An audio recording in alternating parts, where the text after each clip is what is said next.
This is Science Max, experiments at large. Science Max! So how do you build a balloon-powered car? Well, I suggest you be Science Maximites, because there's any number of ways you can build a balloon-powered car. You do not have to follow my design. You should come up with one of your own. It may even be better than the one I built. But I will give you some tips, though, that make it a lot easier. First of all, you need something to stick your balloon on that has an opening on it. I used a turkey baster for this car. I just pop the top off, and remember to tell an adult that you're using the turkey baster, and then you stick the balloon on there, and it allows you to attach something to the car, and it also makes it easier to blow up the balloon. You can use any number of things, even just any kind of tube that you find lying around. It helps you attach the balloon to the car, and it helps you blow up the balloon way easier. The other thing you should think about when you make your balloon-powered car is how you're going to make the wheels roll. Once you've decided on the base of the car, you could use anything, even just a piece of cardboard like this. You can do your wheels in two ways. The first way is to attach the wheels to the axle. This is how I made the axle of this car. I used a shish kebab skewer, and I stuck it inside a straw, just like that. And then I attached the lids to the shish kebab skewer. So the lids and the shish kebab skewer are attached, and they rotate in the straw. That's one way to make the wheels turn. The other way is to tape down the axle or whatever you're going to use and have the wheels spin around on the axle. Two great ways to make your wheels turn, and it really kind of depends on the wheels you're using. You can make your own design and keep refining it and making it better and faster, or do what I like to do and make a whole bunch of different cars. So we've got this one. This one I made out of paper plates, and this is a snorkel. Awesome. This one is the rock car, because there's a rock on it. I've got the Dragster model. It's a long broom handle, and it might not work that well, but who knows? And this is my favorite design. It's made out of waffles and an ice cube tray. This is why I make a whole bunch of different cars, because I can race them. Sunday, Sunday, Sunday at the Science Maxadrome. It's the balloon-powered car winner-take-all drag race of awesome. First up, the Eliminator.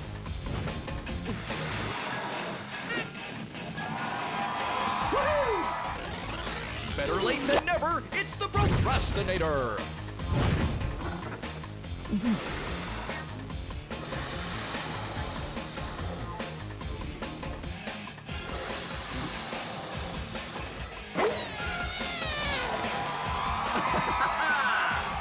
Crushing the competition, it's the Terminator!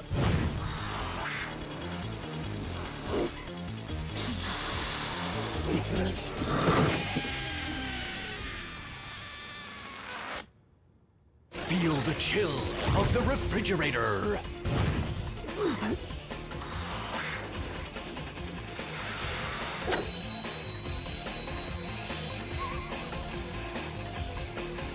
All right! And last but not least, the, Regurgitator!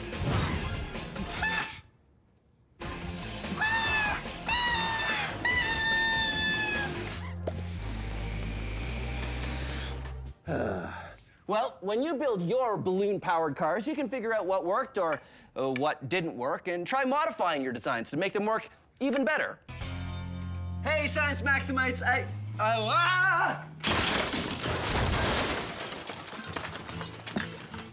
slippery. But that's okay, because today we're talking about friction. Friction is a force that is everywhere and happens when any one thing rubs against any other thing. We do lots of things to increase friction, like wear shoes with big treads on them. And we can do things to reduce friction, like the experiment we're doing today. We're gonna build a hover disc, and it's very easy. You take some cardboard and cut it into a circle, just like this. Then put a hole in the middle of the circle. You might want an adult to help you with that. And then take a plastic drink bottle cap, like this. I like to use the ones that you get on sport bottles, because they have a little nozzle that pops open or closed. And then you glue it around the circle, and you get this. Then you need a balloon. So you blow up your balloon. I know you know that step.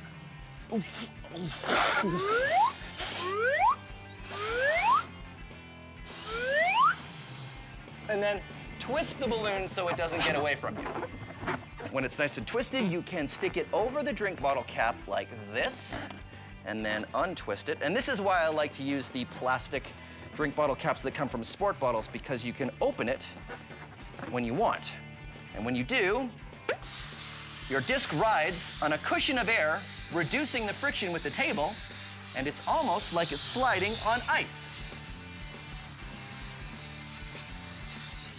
You can also use CDs if you want to do a different design. Just make sure you're using CDs you never want to listen to again. Now, if any of this is too fast, don't worry. You can always go to the Science Max website, where we have all of the instructions.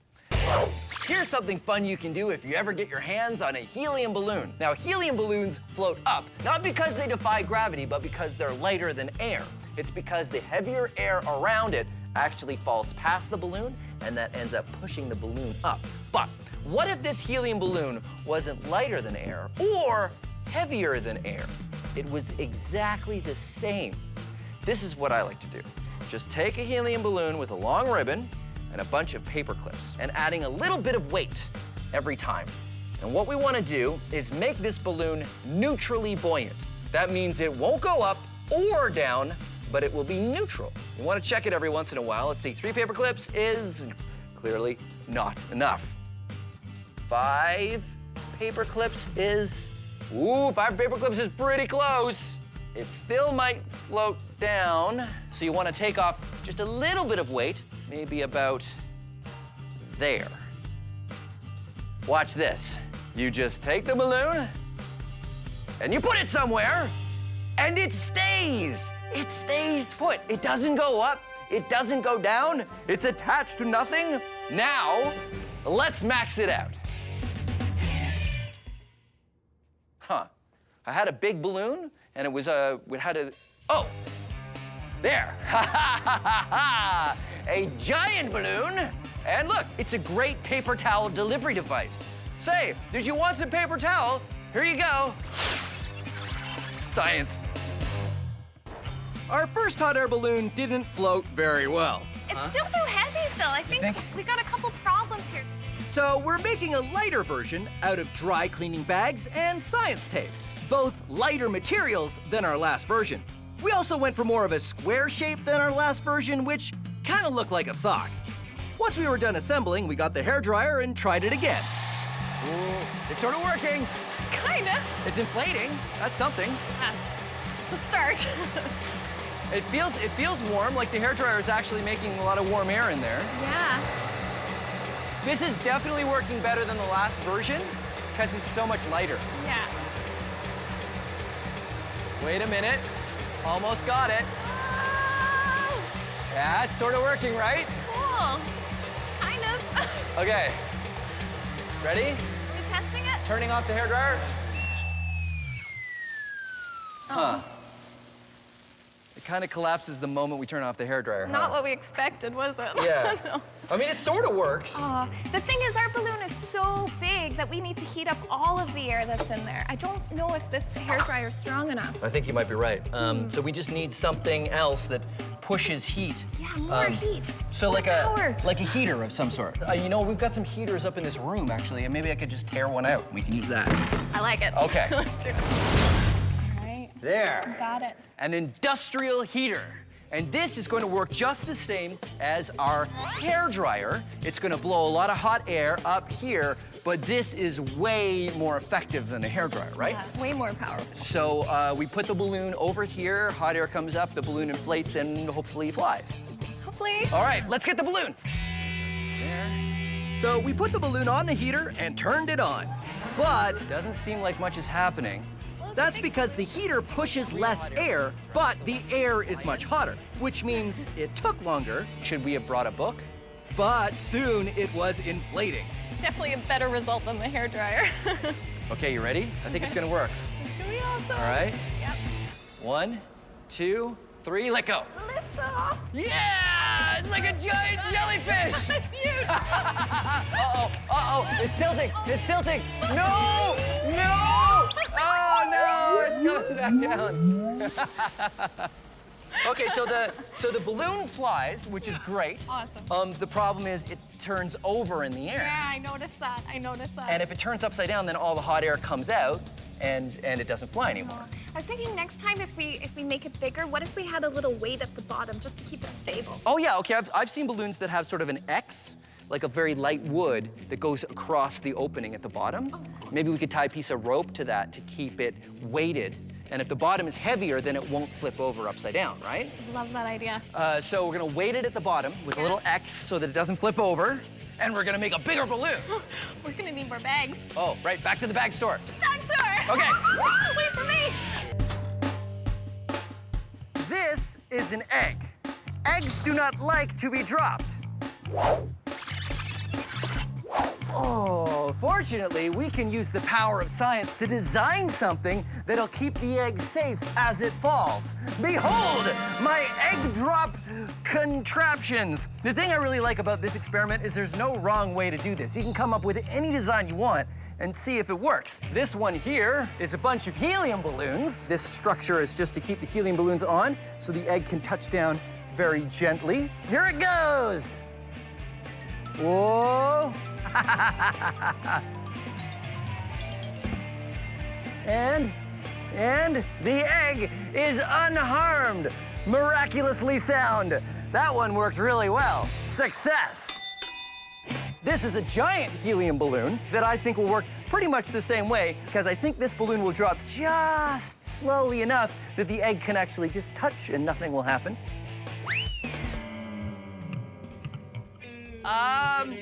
So that didn't work. And then there's this one, which has no slowing at all. It's all designed to just absorb the impact. And the idea is that the cone will crumple and absorb the force when it hits the bottom. Oh, no! Oh, no. I think it would have worked if it hadn't turned in the air, but it did, and, well, I guess the egg is completely broken. So I'd call that one a fail. This one is the parachute. You see the egg has been nestled into this foam container, and this is a parachute that will hopefully slow the egg down. Woo! Uh-oh. Whoa. Over, good. And that one seemed to work well. Yep, the egg is totally fine. The parachute worked. All right, egg drop experiment, totally fun experiment to do, but the question is, how do we max it out? And the answer is pumpkin drop. Same thing, except with a pumpkin instead of an egg. Come on. Okay.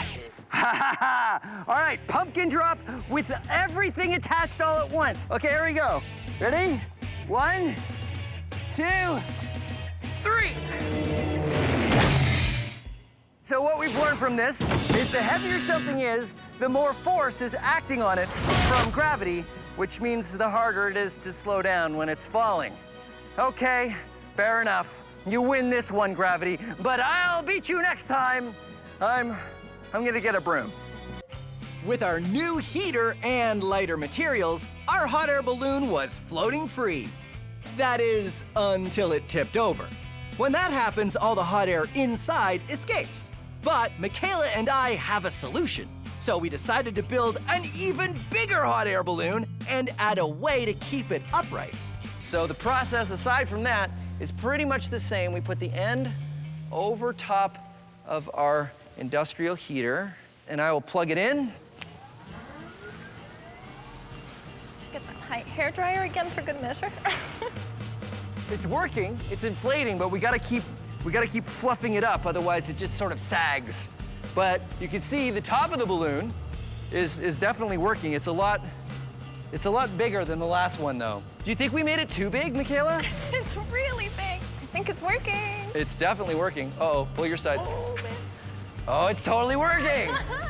I'm so surprised that this works so well. So the stick is gonna keep it balanced so the bottom faces down, but Michaela's gonna tie a string to the stick so that when it goes up, we can keep it centered. Okay, this looks good. You wanna let it go? Yeah, are we ready? Okay. Okay, 3, 2, 1.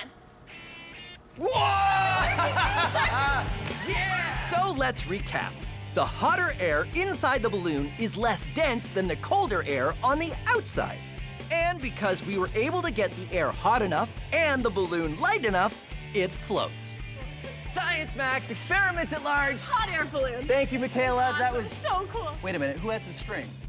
Oh, Oh no, oh no, oh no! So you know that some things float and some things sink, like rocks, or wood, or full water bottles and empty water bottles, or carrots, foam, waffles, screwdriver, playing cards, plasticine, tinfoil, potato, my watch. Wait, that wasn't supposed to go in there. So how do you make a boat? You make it out of something that floats, right? Well, most boats are actually made out of metal. Tinfoil is metal and, well, it sinks. But if you fold tinfoil into a boat shape, it floats. And boats don't only float themselves, but they can hold people and cargo. In fact, there's container ships crossing the ocean at this very moment that are holding thousands of tons of cargo, and they're all made of metal, which doesn't float, it sinks. So how do boats do it? Are they magic? No, of course not. Boats are science. And here, you can be science maximites. Get some tinfoil and cut it into the same size pieces, and fold a couple different shapes of boats, and see which one can hold the most weight before sinking. And now it's time to max it out. But before we do, here's how you can fold your own tinfoil boat in less than 15 seconds. First, take a square piece of tinfoil, then fold it in half. Fold one corner down, and the other corner down. Then open it up, and ta-da, you're done. If you want instructions on how to fold a more complicated boat, go to our website. Okay, where were we? Oh yeah, levers. So you can use levers to become much stronger, or at least lift something you couldn't normally lift. Levers are simple machines and they work like this. Levers are just a long rod or a stick or pole or a piece of wood like I've got here, and something for them to pivot on, a fulcrum. Now let's say you have something heavy, like this book. Sure, I can lift it, but what if I told you I can lift this heavy book with this book? Now, if the fulcrum is in the middle, like a seesaw, you can tell that book is much heavier than the other book. But watch what happens when I move the fulcrum. Huh? It's like magic, but it's not magic, it's science. Whoa. It's because the small weight is moving a long distance, and the heavy weight is moving a short distance. Small weight, long distance, heavy weight, short distance. So, everything balances out. But here's where it gets interesting. The longer your lever, the more weight you can lift. These are two heavy cinder blocks. There's the fulcrum, and here is a very long lever with which I'm going to lift those cinder blocks with this book. Ha-ha! And there you have it, levers. Now, back to the particle impulse controller. Oh, right. Ha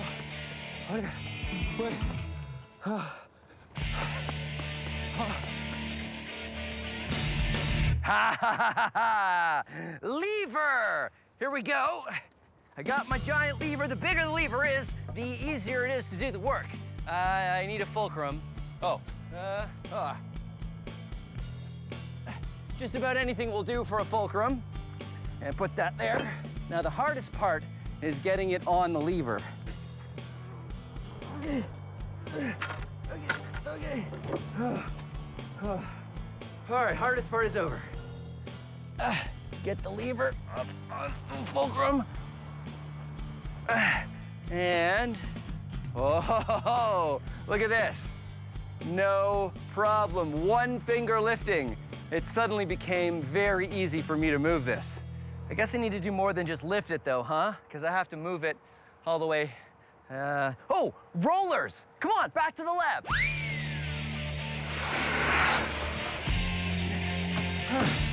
Okay, rollers. Rollers are like wheels, except they're not attached to anything. In ancient times, they used to move giant, heavy blocks of stone using rollers. we can demonstrate using a book. Now get a book, put it on a table, and try to move it across the table. You'll see that it's very difficult. I can't move this book across the table. I can't. Okay, it's not really that hard, but still, it takes effort. But if we get some rollers, I like to use pencil crayons and not pencils, and here's why. Take a closer look. You see, pencils aren't round, they're hexagonal. They have 6 sides, whereas pencil crayons are round. And of course, if you want something to roll, you want something round. So get a bunch of pencil crayons and put them on the table, and put the book on the pencil crayons, and you'll see that suddenly moving it is a lot easier. All right, that's rollers. Back I go.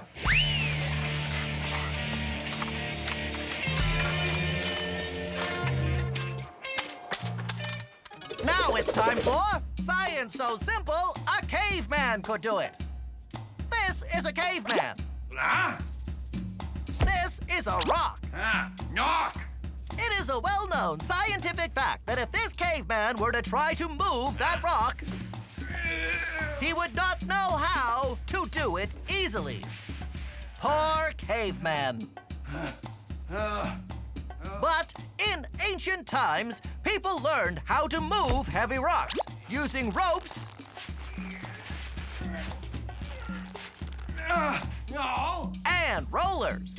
Oh, wrong Earth. Yes, rollers. Wrong Earth. Rollers. Wrong Earth. Close enough.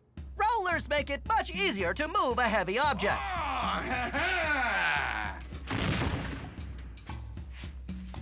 But they aren't perfect.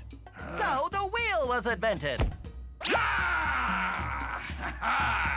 The wheel is a simple machine and one of mankind's greatest inventions.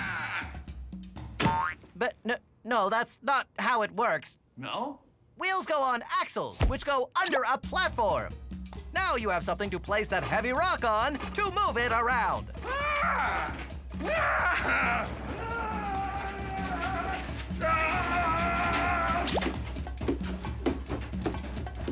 But all these great inventions came after the time of the caveman. Cavemen had to do everything the hard way. Join us next time for more science.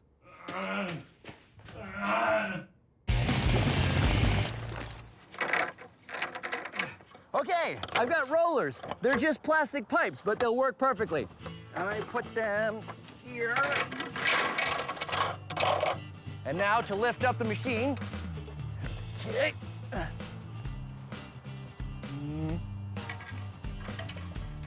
Perfect.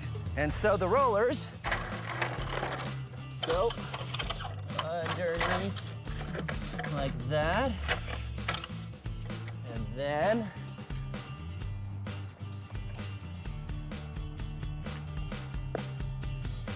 whoa.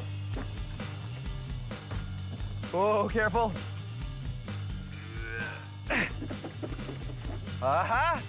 Look at that. No problem. Wait, I gotta get rid of this to get it moving. Now, the trick with rollers is you have to keep taking them out of the back and putting them in the front. But, whoa, whoa, whoa. It's stop, rollers, stop. Oh no, oh no. Okay, okay, whoa, rollers, easy. There we go. Okay, in the front, roll it forward. Now I know what you're thinking. You're thinking this seems like a lot of work. And it's true, moving the rollers back and forth does take some time. But did you know this was how the pyramids were built? It's true. Giant stone blocks were moved on rollers just like I'm doing here. And as you can see, what worked for the ancient Egyptians works for me too.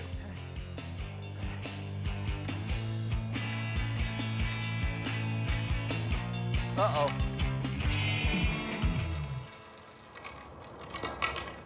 Yeah, there's a hill here. If I go down the hill, it's gonna start rolling faster than I can do the rollers. I'm gonna need some help. Oh, I know! Pulleys! Pulleys! Pulleys! So how much weight can you lift with pulleys? Well, as much as you want, really. I have 4 pulleys on the bottom and 4 pulleys at the top. That means with 8 pulleys, I only have to lift 1/8 of my weight plus the weight of the chair I'm sitting in. And if I keep pulling, you will see that the chair I'm sitting in is roped to the pulleys. So now we see if I can pull myself up with nothing but pulleys.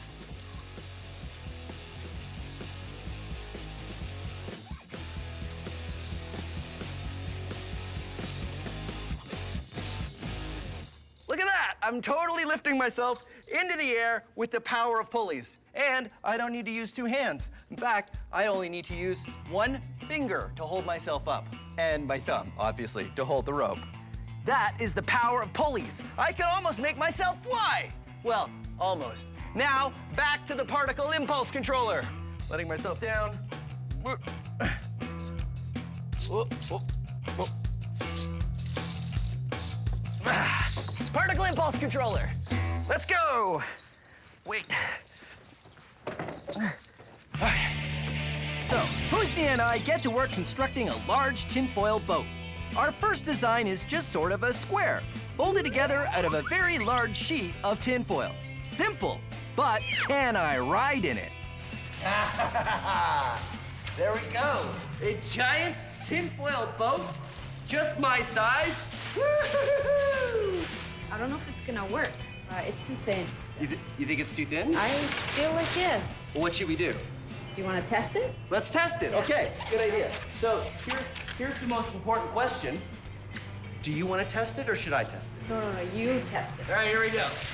Putting it in. First test. Does it float on its own? Yeah! Floats on its own. No problem. If I just get in very carefully, then it will work fine. See, if I'm careful about how I get in, no, it's fine. See, if I just get in like that. Oh my! Bill, are you okay? Wait a minute. It's sort of, no, that's just air. You know what went wrong? It wasn't boat shaped. I think if we make it look more like a canoe, because canoes float, if we make it look like a canoe, it'll work great. No, Phil. We need some support. If we add a couple of structures in between, then we add support to it. I'll tell you what. Let's make a boat like I want to make and a boat like you want to make, and we'll see whose is the best. That's a good idea. Okay, let's do that. All right, let's do it. Welcome back to Shipbuilding for Pirates. I'm Swabby, and now we know what volume means, what mass means, and that together it can tell you something's density. Now let's find out why things float. Let's say we're out to sea and my treasure chest gets swept overboard. Oh no! But it's all right. It floats because it pushes enough water out of the way, displaces it to carry its mass. But what if my treasure chest had more treasure in it? Well, we're giving it more mass, but not more volume. Too much mass and not enough volume, and it will sink.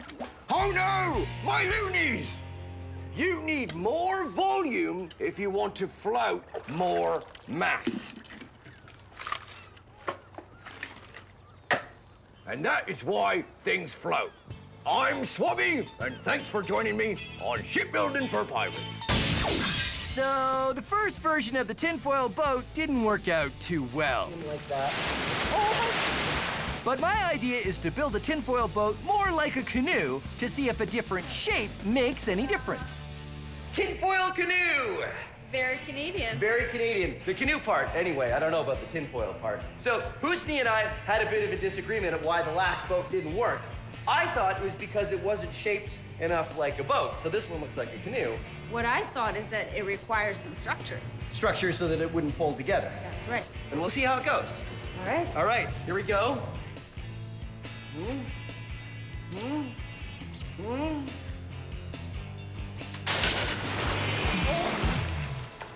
Did it work? Nope. Okay, your idea next. Greetings, race fans and science maximites. I am Phil McCordick, and this is Science Max, Experiments at Large. Today, we're going to be experimenting with the drag racer. Pretty cool. It works like this. you pull the string and get the wheels going really fast, and then you let it go, and it just drives away on its own. The interesting thing is that I don't have to push it, it goes by itself. It all has to do with Newton's first law of motion, which is an object at rest tends to stay at rest, and an object in motion tends to stay in motion. Yeah. Let's get building. Here is everything you need to build your very own Dragster. You need some popsicle sticks, some straws, and some shish kebab skewers. I love these. You can get these at the grocery store. Let's see, some elastics, and of course you want wheels, and I just cut my wheels out of cardboard. So here's a quick explanation of how to build your Dragster. First, use anything round to trace 3 circles out on your piece of cardboard. Remember, you want 2 big and 1 small circle. Then, cut out your wheels. Then it's time to make the frame of the Dragster using popsicle sticks and elastics. Just put 2 popsicle sticks together, then wrap the elastic band around them to keep them together. First you build one side, then the other side. Then, add some pieces across the middle to give it support. Remember not to put any popsicle sticks too near the ends because they'll get in the way of your wheels. Next, cut the straws into small pieces and use an elastic band to tie them to the ends of the popsicle sticks. Then it's just a matter of sticking the shish kebab skewer in a wheel, passing it through the straws, and sticking on the other wheel. Don't forget that the small wheel goes in the middle at the front. You can trim the skewers afterward by just breaking it off short. If you want step-by-step directions on exactly how to do this, you can go to our website. It's all right there. Now the last part is wrap some string around the back axle so you can pull and the wheels will spin. Let's check it out and see how it works. Didn't work that well, did it? That's because we haven't added the secret ingredient. Plasticine, the perfect secret ingredient for all of your Dragster needs. And also sculpting, because that's what it's for. Remember how I said an object at rest tends to stay at rest, and an object in motion tends to stay in motion? Well, the heavier something is, the more force you need to change its direction, either get it moving or make it stop. That is called inertia. It's the tendency for an object to resist a change in motion, either getting it going or making it stop. So, the heavier we make the wheels of our Dragster, the more they will resist a change in motion. So what I've done is I've stretched out my plasticine, and then you roll the wheels of the Dragster around in the plasticine, and this will make each wheel way heavier than just the cardboard by itself. And it will make it much better in terms of keeping the Dragster going, because if the wheel has more weight, it will have more inertia. Now, I have to wrap the string around the back axle, just like that, and there we go. All right, let's try it out. All right, let's give it a shot and see how it works. Pull on the string, get the wheels going real fast, and there it goes. Wow, I really need some more energy. Fortunately, I have some saved up. Ah, that's better. Yeah, I know what you're thinking. Storing energy like that doesn't make a whole lot of sense, but you can store energy, and that's what this episode of Science Max Experiments at Large is all about. In fact, I'm gonna store some energy in this container simply by putting it up here on the top shelf. More on that later. But right now, let's look at another way that you can store energy and release it in a really fun way. We're gonna make a spool racer, and it's pretty simple. Here's all you need. You need some science ribbon. Now, if you don't have science ribbon, you can use regular ribbon, but the ribbon really isn't important. It's the spool that's important. You'll also need a washer, elastics, pencil or pencil crayon, popsicle or craft stick, and science tape. Science tape is the same as invisible tape, except I use this one only for science. Here's how you build it. Break the popsicle stick so it's smaller than the diameter of the spool. Then put the elastics on top of the pencil and pull them tight. Thread the popsicle stick through and feed it all through the hole of the spool. Grab the elastics on the other side and pull out the pencil, and everything will be threaded perfectly. Then stick on the washer and thread the pencil through. Finally, tape the popsicle stick down so it doesn't move. And if any of these steps are a little too fast, don't worry. All of the instructions are up on the website. That was cool. I can't make it go away. I can only make it come up. So there you go, a spool racer. And here's how it works. You spin the pencil around, and that twists the elastic. Now that elastic is gonna wanna unwind, right? So just keep spinning that pencil around until it's good and tight. And then when you put it on the ground, the pencil's gonna wanna unwind, but it can't because the table's in the way now, which means that the energy is gonna transfer to the spool, which is gonna turn, whoa, and it's gonna drive away. Yeah, let's try it out for real. So why does this work? It works because the elastic is coiled, right? Yes, and because I'm putting in the energy to twist it. You see, I'm putting in effort to spin this pencil crayon around, and then when I've finished, all of my effort has been stored in the elastic. When I let it go, my energy transfers Into movement. So that's, that's what we're gonna do today, Science Maximites. We're gonna max out the spool racer. Moving air is a lot of fun, especially if you use one of these, a Vortex cannon. They're pretty impressive and they use some pretty amazing science. I'll show you how to build one. It's pretty simple. All you need is a plastic cup, you want a balloon, something round, an elastic, scissors or a craft knife, and a pen. Here's what you do. Take your balloon and cut it just where it gets wide. You take the mouth of the cup right there, and you have to stretch the balloon over the top.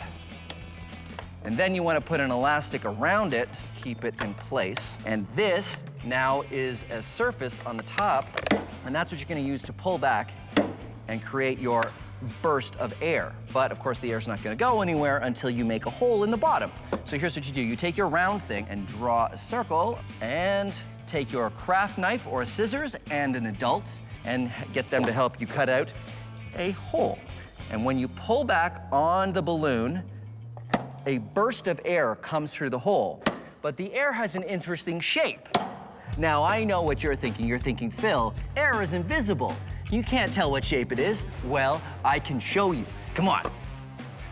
This is my maxed out Vortex cannon. It's made out of a garbage can. I've got a hole in here, and this is a shower curtain with a ball that I can get a grip on and pull. And then it shoots forward like this.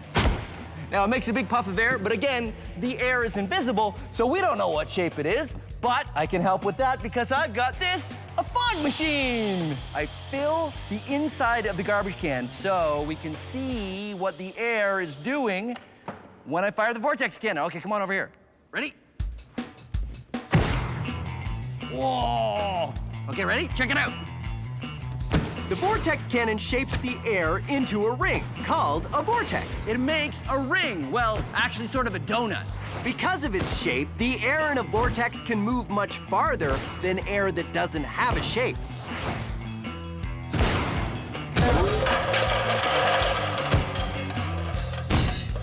Vortex cannon. Air that has a shape goes a lot further than air that doesn't have a shape. And it's also way more fun. Woohoo! Greetings, Science Maximites. My name is Phil, and it's moving day today on Science Max Experiments at Large. Let's see, where do I put this? This is probably a good spot. Today, we are moving air. You probably don't think that moving air will have a huge effect, but you'd be surprised what you can do by just moving air. But don't worry, we're not just gonna move the air around in boxes. We are going to build a rocket! And this rocket uses the science of stomping on something with your foot. This is a Stomp rocket, and it works by stomping on this plastic bottle, and air shoots through this tube and pushes the rocket up into the sky. And here is how you can build one of your very own. And remember, if I go too fast, don't worry. All of the steps are on the website, so you can follow along at your own speed. All you need is a 2-liter plastic bottle, 3 kinds of tape: electrical tape, duct tape, and science tape. Science tape is just the same as invisible tape, but I use this kind of tape for science. Then you want some plumber's tubing and some construction paper to make your actual rocket. First, you want to take your plumber's tubing and cut it into 3 lengths. And when I say you, I mean an adult, because you need to use a saw. So you saw it up into a long piece, a short piece, and an elbow piece. We want to make a long tube at the top, and then we also want to make a tube at the bottom so we can attach our 2-liter bottle to. And there we go. Ta-da! Ready to go. But of course, it doesn't stay up, so we have to attach it to a base. And it will look like this. And you see, it's been attached with duct tape here, and I've used electrical tape, and I've wrapped that part around there. Now, building the rocket. Wrap the paper around the tube and tape it with your science tape. Tape the top closed so no air escapes. Then cut a semicircle to make the nose cone, and 3 hoops for thrusters, and tape them to the bottom. There you go. The rocket fits on the tube just like that. And when you stomp on this bottle, it launches. But here's the most important part. The one most important rule of launching rockets. You shoot rockets outside. Come on. Once you get outside to a nice open area and you bring your safety glasses with you, all you need to do to make the Stomp rocket work is, of course, stomp on it. You ready? Here we go. 3, 2, 1. Whoa! You see that? That was amazing. Okay, so this is where we're gonna start with the Stomp rocket. I'm gonna meet Chris from Logic's Academy, and he's gonna help me max it out. In fact, he's probably at Science Max headquarters already. I should get over there. Okay, where's the... Oh, there it is. Hey, Science Maximites,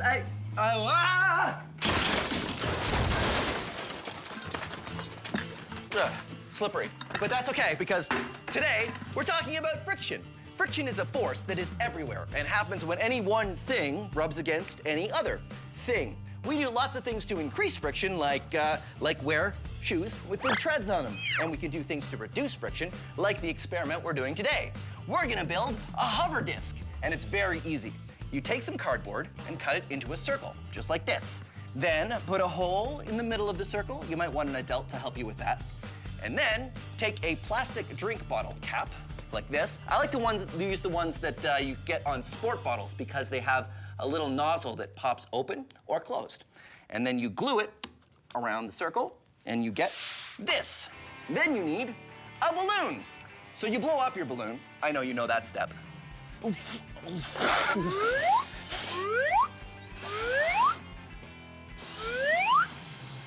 And then twist the balloon so it doesn't get away from you.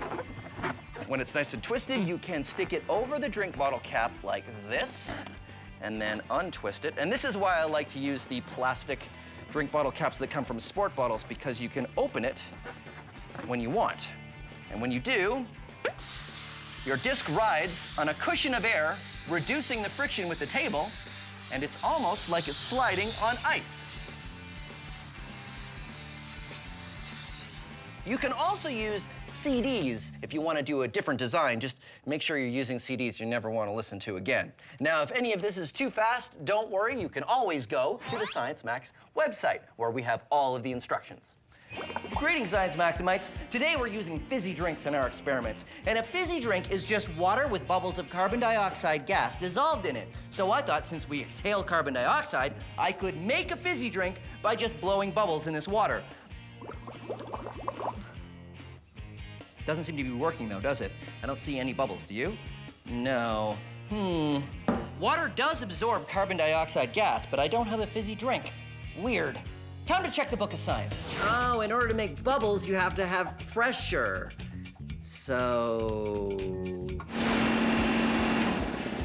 this is an air compressor. It takes air and compresses it, puts it under pressure.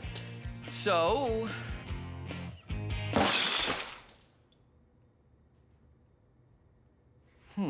the container needs to be pressurized.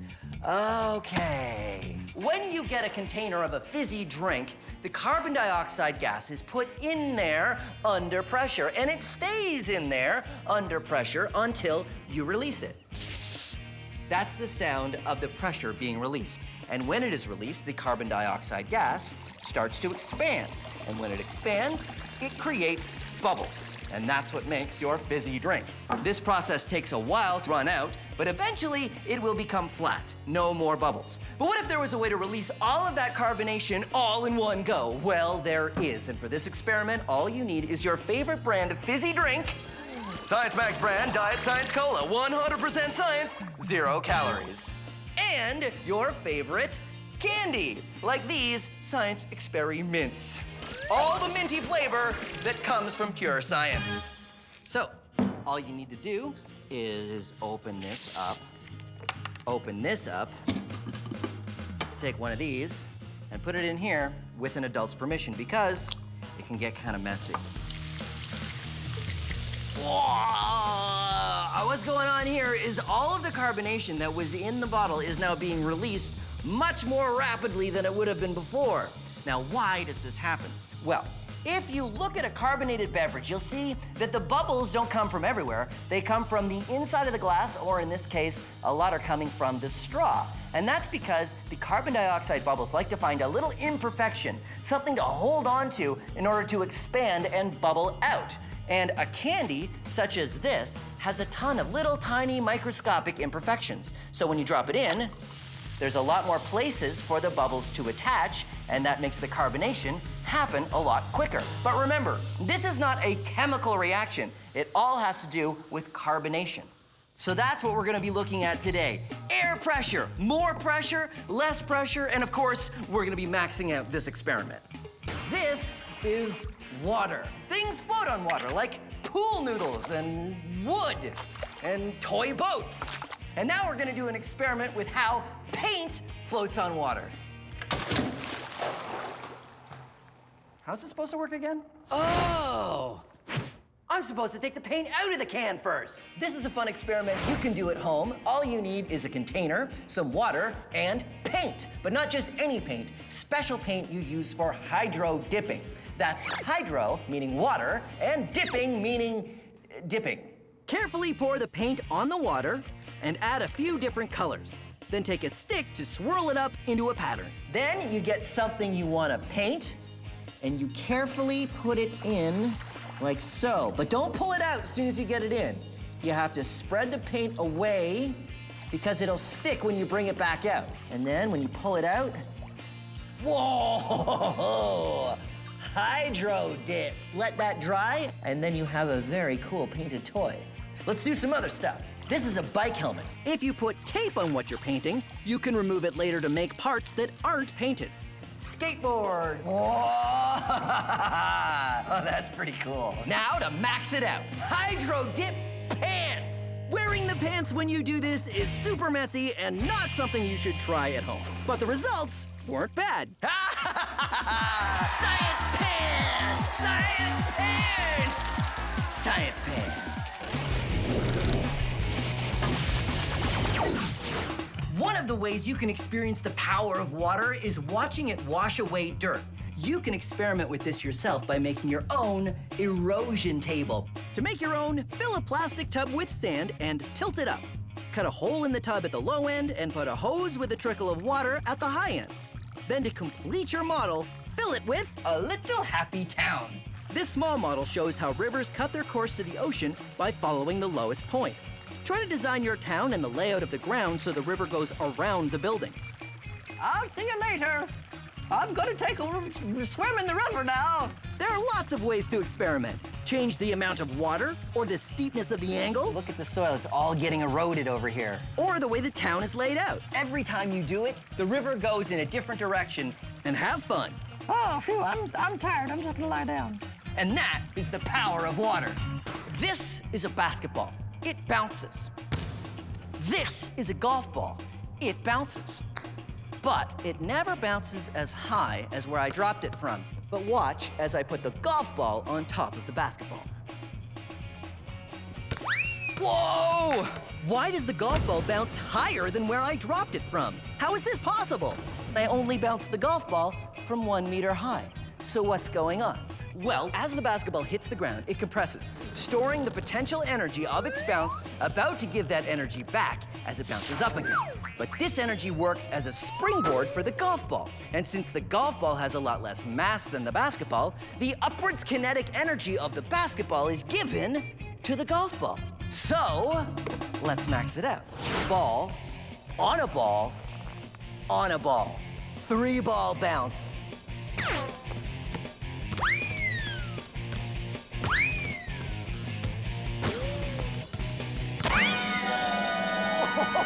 Oh, did you see that? Ball, on a ball, on a ball, on a ball. Quadruple ball bounce. Oh, oh. Oh. No, wait. Turns out getting 4 balls to drop straight down on top of each other is pretty difficult. So, we know the mass of the ball is important. Why don't we max it out in a different way? This is a Swiss ball for exercising. It has a lot more mass than a golf ball. So, let's try it out.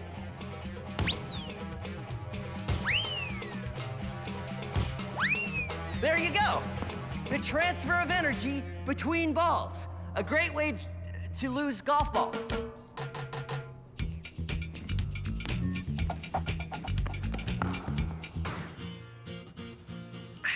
Nothing like a fizzy glass of water. And now there are ways for you to carbonate water at home with something like this, the Science Max Carbonation Station. You have a bottle of compressed carbon dioxide gas that's hooked up. You take a bottle of tap water, attach it, and carbonate it. Voila! Carbonated water. But this is Science Max. Why just carbonate water? Let's carbonate everything! Let's carbonate pickle juice.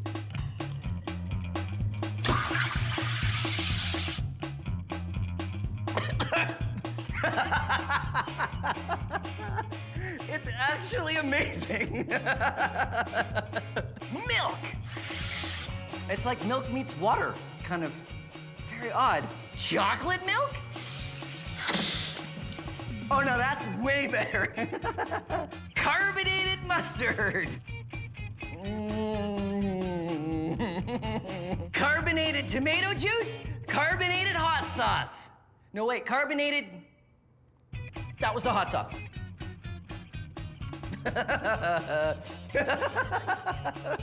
No. Carbonated clam chowder.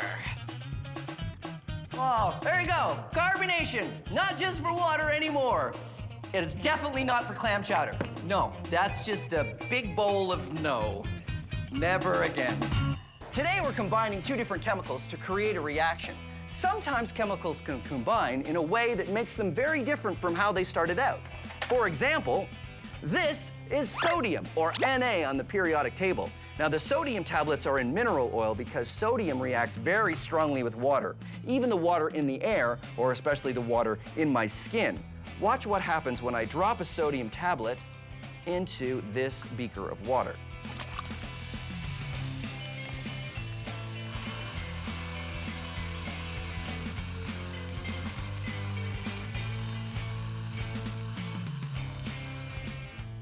Very cool and very dangerous. And this is chlorine, or Cl on the periodic table. Chlorine gas is very poisonous. So, So, what happens if we combine these 2 deadly substances? Do we create some sort of super poison? Something more deadly than anything else known to science that causes fear and chaos in chemistry labs all over the land? No, we create salt. Good old normal table salt. These 2 substances combine to make NaCl, salt. Something completely and totally safe. Chemistry. Oh.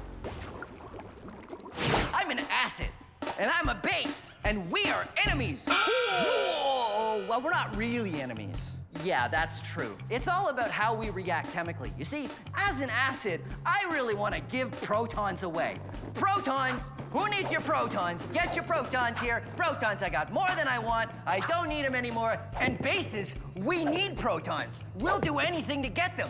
Protons, you can protons away. I'll take some protons. You think that when you get these two together, you'd have some pretty great chemistry. But the truth is, when they're together, they often don't react. Whoa. That is until water gets involved. Once you have water, acids and bases react. Whoa. Here, take some protons. All your bases belong to us. Here you go. Take some protons. I don't need more. I want more. I want more protons. Here. Water is a solvent, allowing the chemical reactions to take place. Depending on the strength of the acids and bases, that reaction can be mild. Would you like a proton? Oh, no, really. I could. Please take it. Oh, well, thank you. That's very generous. Have another. No, perhaps, maybe I will. Here's one. Okay, maybe just one. But if the acids and bases are strong, the chemical reaction can be really extreme.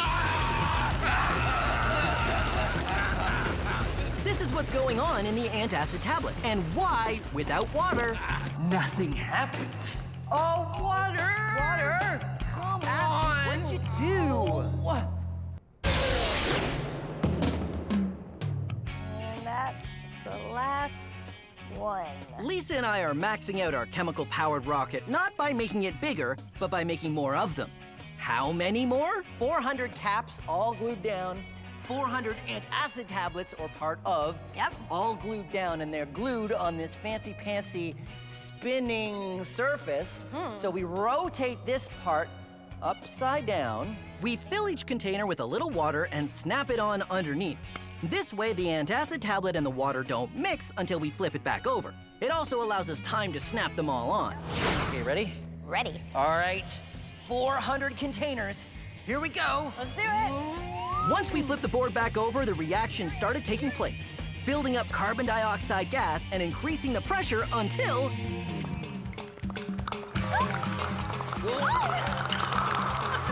do you think? Oh, yeah. Oh, yeah. Oh my goodness! It's good luck if you catch one.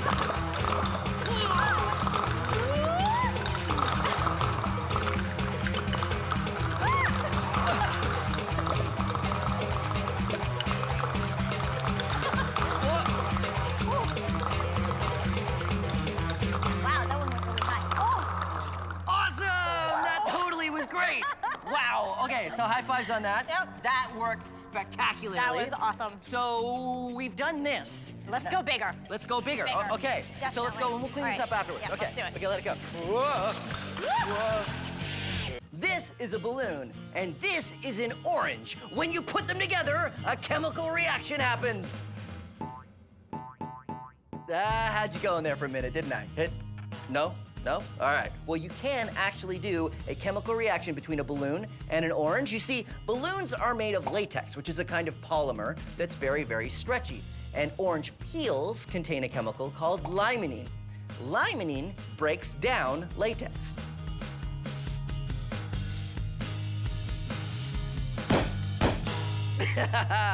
So, we have 3 questions. The first is, why does this happen? Well, like I said, it's all chemistry. You see, balloons are made of polymers, chains of molecules held together by chemical bonds.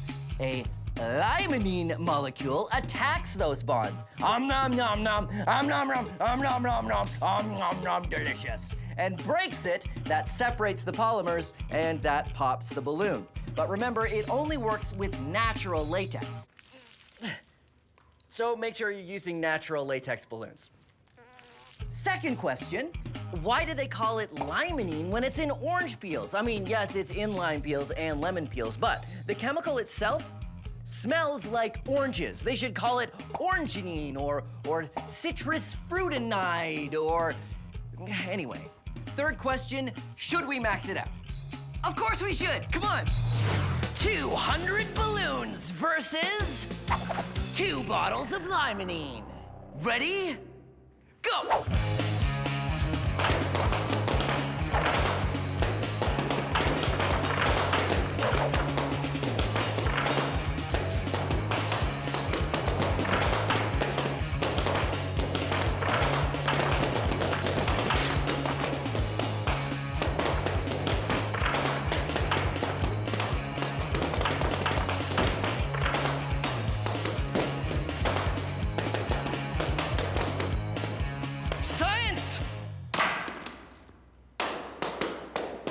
Mousetrap.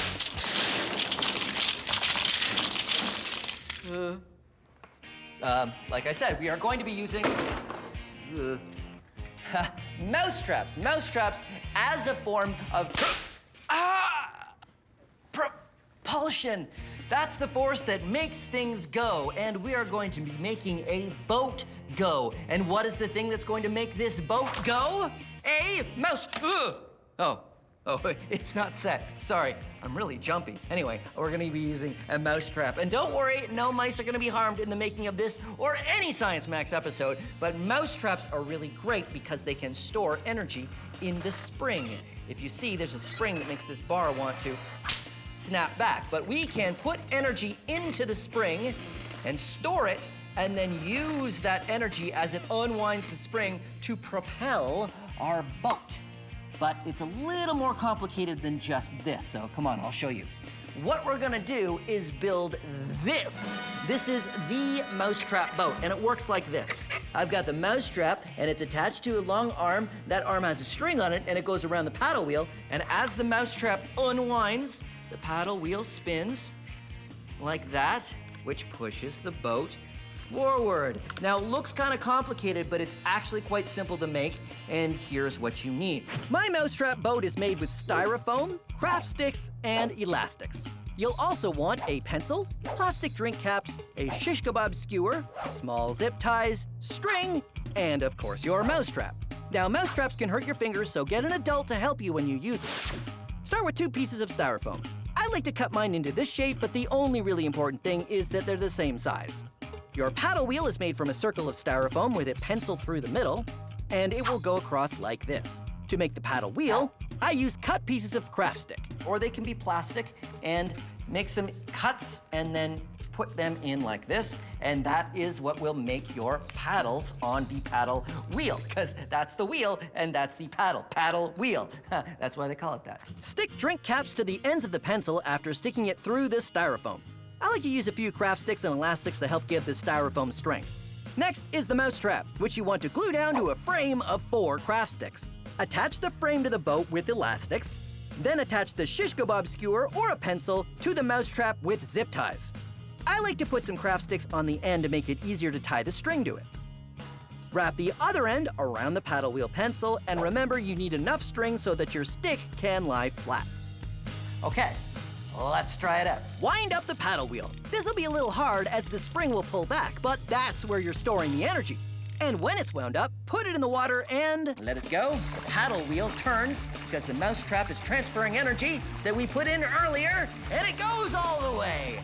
We stored the energy in the tension of the spring. Now that tension is pulling the mousetrap, the stick, and the string, which turns the paddle wheel and makes the boat go.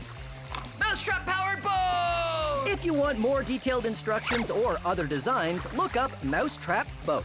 And there you have it, the Mousetrap-powered paddle wheel boat. And this is what we're going to max out today. Come on. Greetings, Science Maximites. My name is Phil, and this is Science Max Experiments at Large. Today, we're going to be looking at earthquakes. Earthquakes! Huh.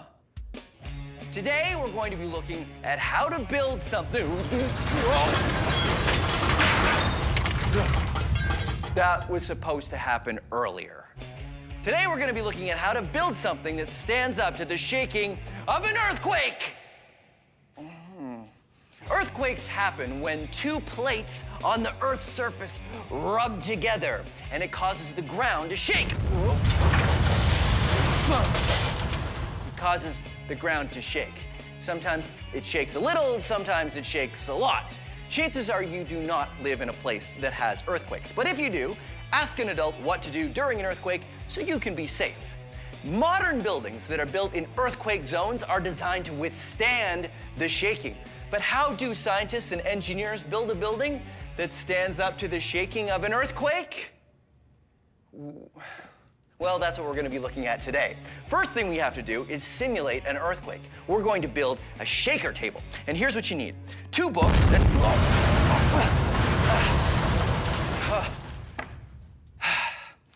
2 books, 4 elastic bands, and 4 rubber balls. Oh, wait. Okay. 4 4 rubber balls. All right, so the first thing you do is actually take your 4 elastic bands and wrap them around your books. Put one set on one side, one set on the other side, till you have that. Then you take your 4 balls and you stick them in between the books in the middle-ish area. But you don't want to have them too close to the edges. And now 2 at the back. And ta-da! You've made your own shaker table. What are you shaking, you ask? I will show you. You build a tower. Like this one here that I built out of building blocks. So here's what you do. You'll need your base to be securely attached to the shaker table. I use painter's tape because it'll come off again without harming the books. And what I want to find out is just how much shaking this tower can take before it falls apart. Ready? Oh. And there it goes. And when you've done that, what you do is you be a science maximite and you design another tower. And you tape it down to your shaker table and see if you can make this tower fall down in an earthquake. And if you built it really well, probably won't. But you don't have to just use building blocks. There's all kinds of other materials you can use. Check out this building, which is really tall, and you'll see there's a cup at the top, and that's for a baseball.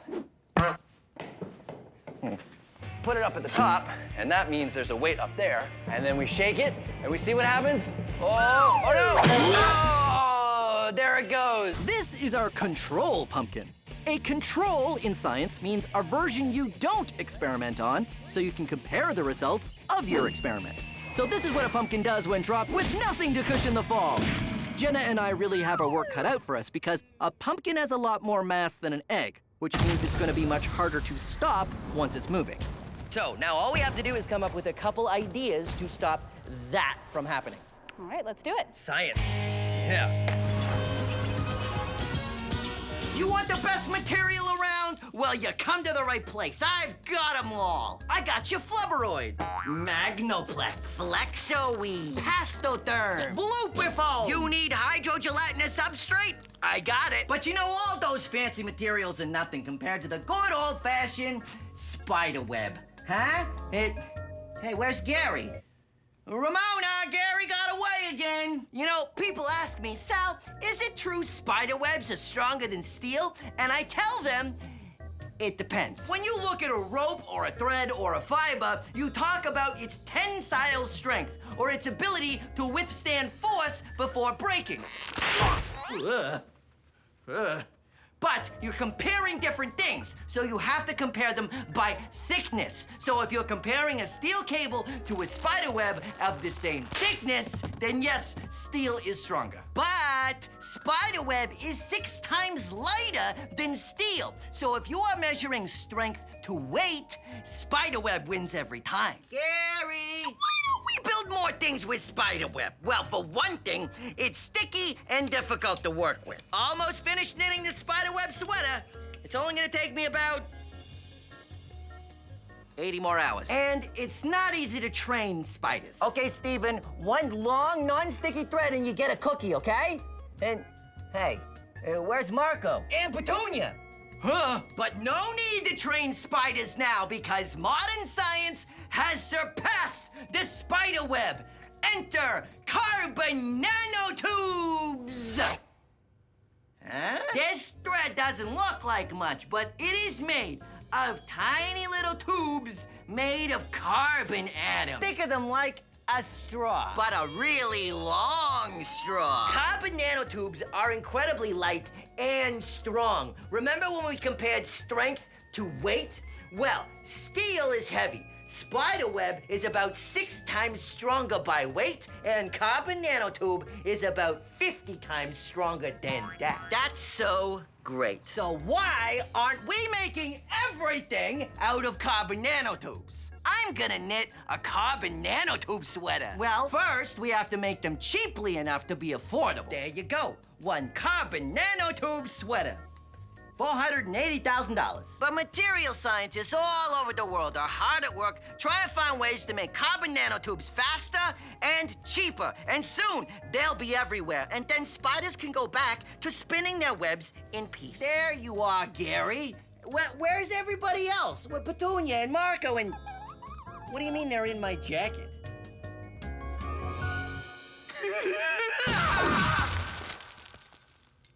Now it is time to talk about an amazing natural polymer. It is... hagfish slime? Ugh. Well, hagfish, that's probably just an unfortunate name for the fish. I'm sure the fish itself doesn't... Ugh. Okay, so hagfish makes slime, apparently. When a hagfish is attacked by something that wants to eat it, like a shark or an eel, it secretes a tiny bit of a natural polymer. That's this little white bit right here at the end of this test tube. Now, it doesn't look like much right now, but it reacts with seawater. Watch this. Hagfish slime is very interesting to scientists because you start with just a tiny little bit and add seawater, and suddenly you have a lot of slime. Whoa. This stuff is actually pretty cool. Hagfish slime is a natural polymer. It's made just the same as the other polymers out of long chains of molecules, but it's naturally produced by a living organism. And because it's naturally produced, that means it's biodegradable. Hagfish slime. It's pretty cool after all.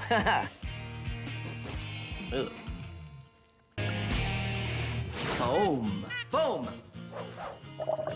Foam! How can they all be foam? Well, foam usually means something to do with bubbles. There's all kinds of solid foams out there, and they can be squishy or not squishy. And they're usually light. Air is an insulator. That means it does not conduct heat or cold very well. You see, I cannot tell this ice is cold until I get my finger really close to it. Yeah, there it is. There, I feel it. And because foam is full of air bubbles, it makes a great insulator. That's why we make coolers out of foam. So what's the best, most advanced foam out there? It's this. It's called Aerogel, and it's 98.2% air. It is super light because it's mostly air, and it's a great insulator because it's mostly air. It's great to pack things in as well, and NASA uses it on the Mars rover and in spacesuits because it's such a good insulator. Cool. Or not cool because, you know, it's an insulator, so it would protect from the cool.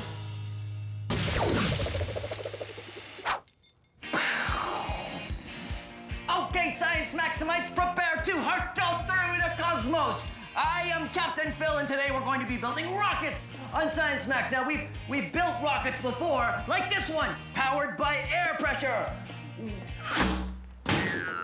And this one, Stomp rockets, which were also technically powered by air pressure.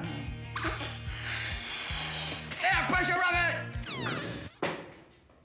But today, Science Maximites, we are going to be building rockets powered by chemistry! Chemical-powered rockets! Away!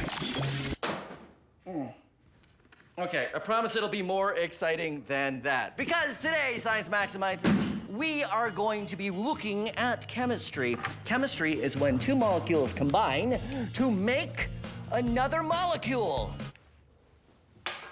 Like magic, ooh. So let's take a look at what will be powering our chemical rocket. This, it's an antacid tablet. When you put an antacid tablet in water, it makes little bubbles of carbon dioxide gas. This happens because of a reaction between two kinds of molecules called acids and bases, like vinegar and baking soda, but all contained in a small package that won't start working until you put it in water. If we contain the reaction, the carbon dioxide gas builds up and creates pressure. High five for science. All right, so let's look at our chemical-powered rocket. What you need is one of these. This is a This is a film canister. And ask your parents what that actually means because they're not used for holding film anymore. You can get these at craft stores though to hold paint or little things. But really all you need is a plastic container with a good lid that snaps on nice and tight and keeps the air in. And then of course what you need are your antacid tablets and a little bit of water. So pour in some water and then put in your antacid tablet and snap the lid on. Flip it over and wait for the carbon dioxide gas to build up, which will build up pressure, which will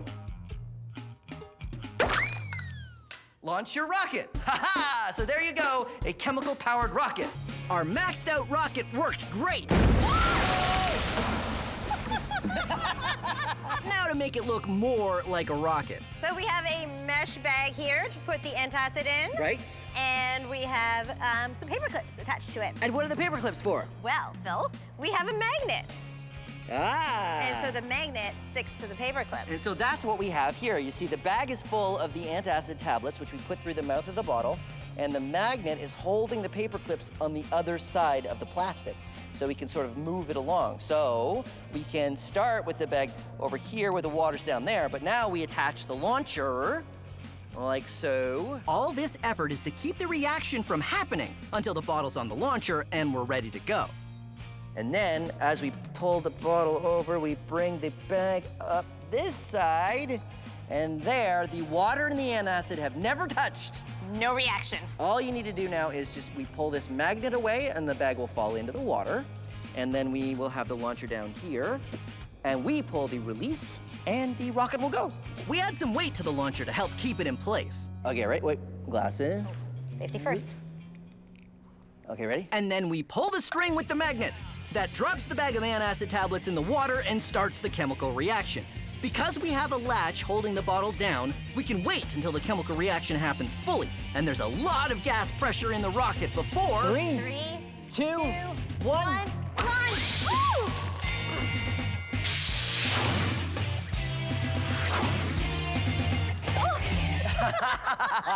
That worked. Yeah, I hit the ceiling. I think we need to do this outside. Yeah, I think we definitely have to do it outside. All right, totally great. Weird. Anyway, I was saying we should put 3 or 4 of 3, 2, 1, go! There it is. Yeah! We tried it outside and it worked great. The only thing left was to max it out even more. So, larger chamber? Yep, more antacid. More antacid, more air, more water. Absolutely. Bigger rocket. Okay, so you know what? I know how to splice 2 bottles together and we can increase the size of the chamber.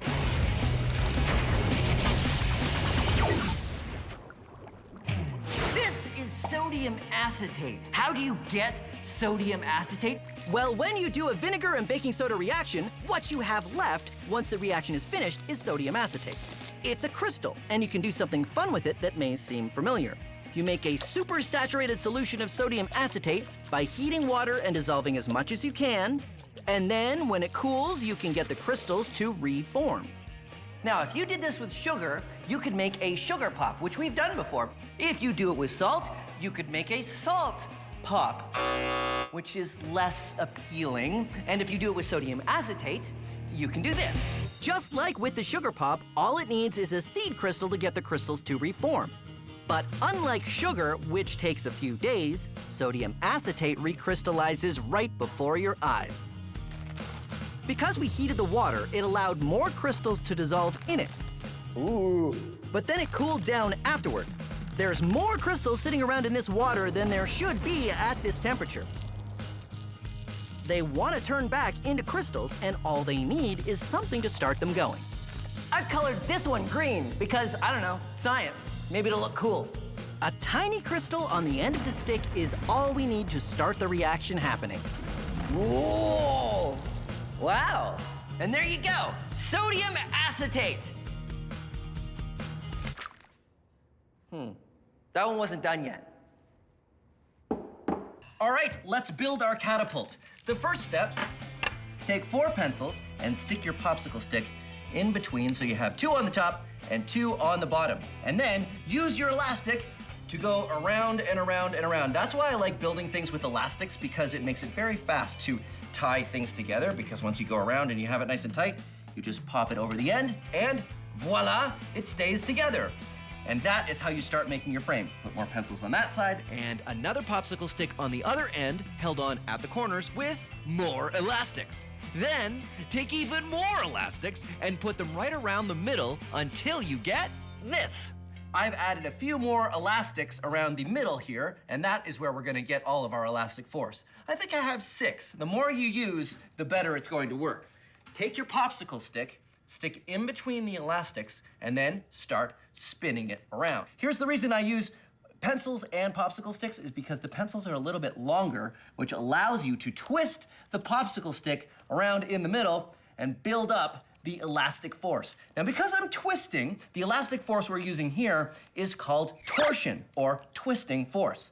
When you feel you have enough torsion, pull your popsicle stick down a little bit so it won't unwind on you, and you'll see that you have all kinds of elastic energy.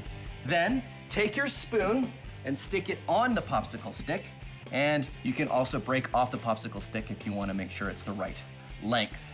And it works like that. To make the frame, you just need more pencils and elastics.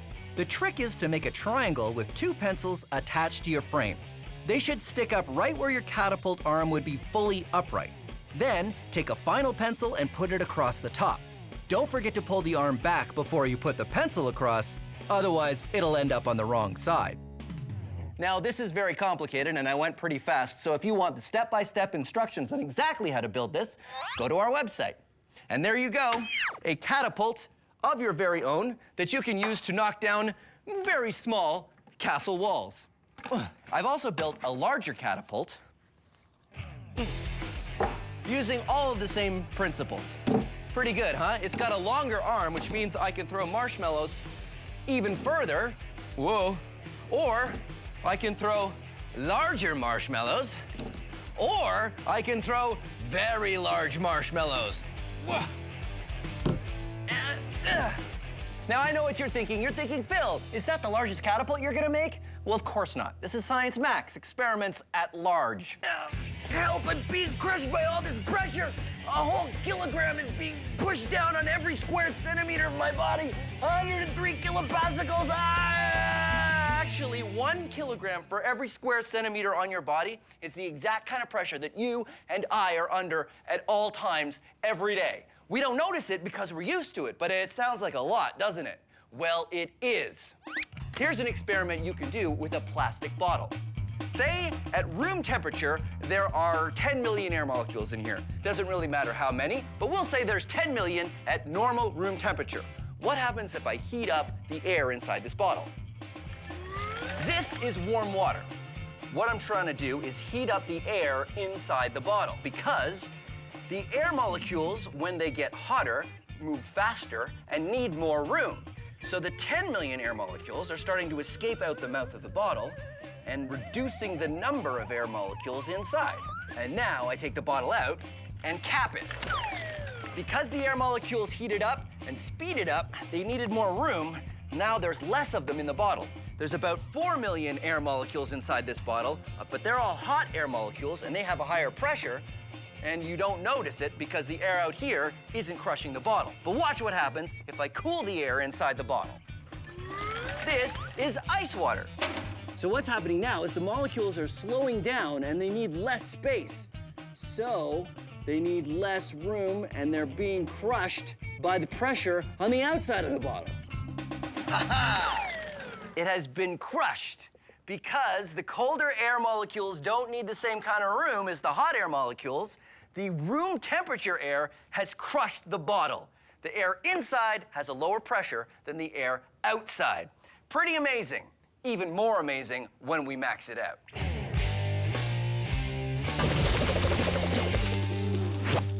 This is a steel drum. What we've done is we put some water in it and we're heating it up to boiling so there's nothing but hot air inside the drum. This is an airtight cap, which we use to seal the drum. And now we cool the drum off. Hey, Trevor, give me a hand. Ready? 1, 2, 3, you lift!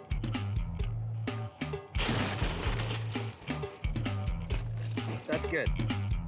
This pool is filled with ice. What we're doing now is cooling off the steel drum, which will cool off the air inside it, which means eventually the air inside the steel drum will be a much lower pressure than the air outside the steel drum. Because the steel drum has a lot more volume than a 2-liter pop bottle, it takes a lot longer for the air to cool down. The other thing to think about is that it's a steel drum. I could stand on it and it wouldn't even dent. But sure enough, after a few minutes... Whoa! Check it out! The barrel has totally crushed. The low pressure air inside the barrel wasn't enough to withstand the force of the regular air pressure that you and I walk through every day. The air pressure all around us is enough to crush a steel drum. How cool is that? Here is something mind-bending you can do with pulleys. These buckets are attached to the table through a pulley. There's nothing holding this table up except for the weight of the buckets pushing down on the table. So if I took the buckets off the table, the weight of the buckets pulls the table up. But because the buckets are on the table, everything is in balance. Mind-bending, right? Okay, wait, it gets better. If I took a weight and I put it on the table, the weight of the buckets isn't enough to keep the table up. So I have to add more weight to the buckets so the buckets pull the table up.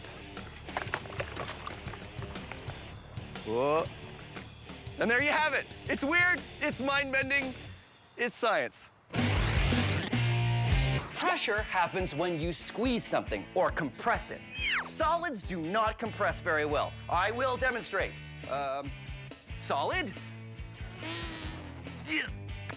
Is it compressing? No, okay. Liquids don't compress very well either. You can demonstrate this for yourself by getting a plastic water bottle and filling it right to the very top with water and putting on the cap and squeezing. You'll find that you can't really squeeze the bottle very much. But if you empty out half of the water, no, don't pour it on the floor, and then put the cap back on the bottle and try to squeeze it, you'll find that you can squeeze it a lot more. That's because gases compress much easier than solids or liquids. Here's what's going on.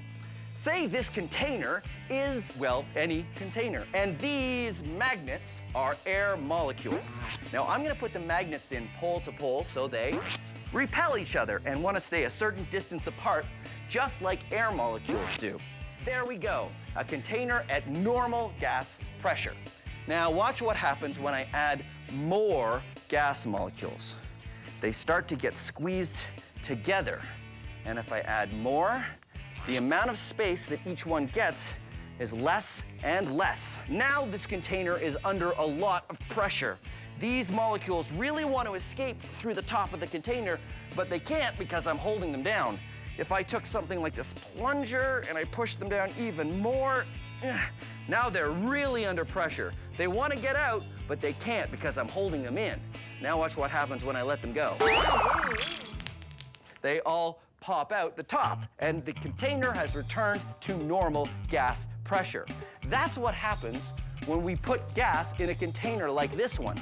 These containers that hold compressed gas are made out of solid steel because you need something really strong or it might explode if you put too much gas pressure in it. That's why these are only filled up by professionals who know exactly how much pressure it can take. That is the power of pressure.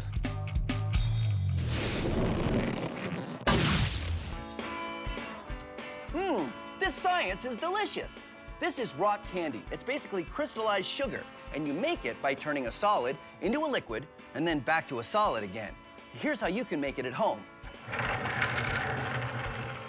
You need a container that you're not gonna need for a while, and some water, some sugar, you can use brown or white, I like to use brown, and an adult. Here's why you need an adult. You want to dissolve 3 cups of sugar into every cup of water, and you can't do that unless you heat the water. So get an adult, a saucepan, and heat the water up, pour the sugar in, and keep stirring until it's all dissolved. Then pour it in your container and let it cool down. Then you'll need a shish kebab skewer, which is something you can get at the grocery store. Cut it down to the right size so it fits nicely into your container. And then dunk it in your sugar and get some crystals coated around the stick. These are seed crystals and they get the whole process started. And now you have to wait for these to dry, otherwise they'll just fall off the stick when you put it in the water. So I've got one here that has dried out. You'll also want something to keep it from falling in the top of the container, so I'm gonna use a clothespin. Put it in there and dunk it in the container like that. And now for the final step, if you want, you can add food coloring. I like to use red because it reminds me of science. And I'm gonna use the stick to actually stir that up a little bit. There we go. Now, the dissolved sugar crystals in the water will slowly grow on the crystals that are already attached to the stick, and it will eventually grow into a rock candy pop. But it takes about a week. No, I'm just kidding. I've already got one that's standing by. Here we go. This one has been growing for about 7 days. And there you go, rock candy. Delicious science. Now, how can we make this any better? I mean, it's crystallized sugar. It doesn't get any more maxed out than that, does it? Yeah, it does. Come on. This is a giant container of sugar water, and I've been brewing a massive rock candy crystal in it for a while, but it's sort of getting a little bit too big to fit out the top of the container, so you know what? I'm just gonna put that back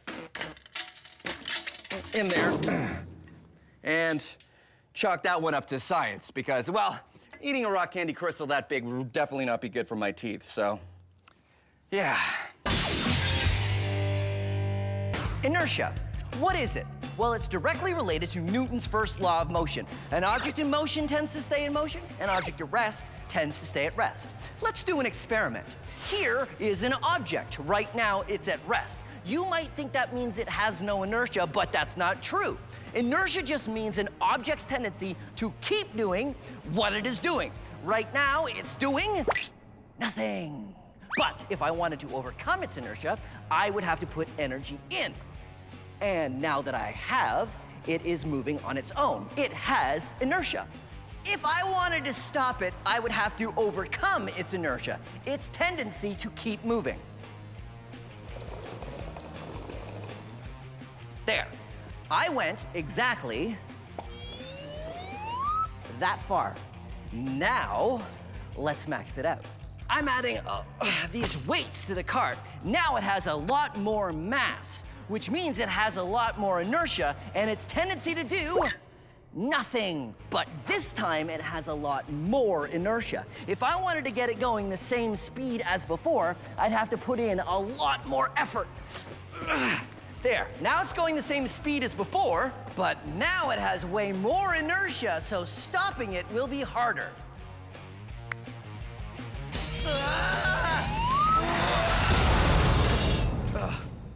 So there you go, inertia. Things' tendency to stay moving or stay still, and the more mass, the more inertia.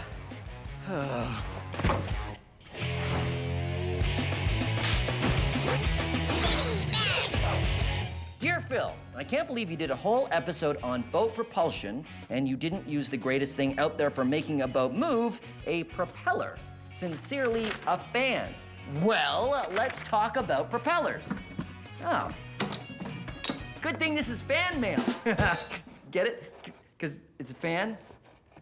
Anyway. A fan pushes air just like a boat propeller pushes water. They're both fluids and they behave in the same way. Now, if you look closely at a fan, it's curved on the blades. The air or water is caught under at this side and then it's pushed out on the curve to make it go that way. And the faster it spins, the better it works. Now, this is a propeller-powered boat. And what you do is wind up the propeller. I have an elastic band here to store the amount of energy I put in. And then you put it in the water, the propeller spins, and the boat goes forwards. It's being propelled by the propeller. That's why you call it that. Awesome, right? Well, now we'll max it out. This is a drill. It spins. And this is a propeller, and when you put it in the water and spin it, it provides thrust. So let's try it out. Whoa! Remember not to try this at home. I am a trained professional. This is a very small propeller. Let's compare.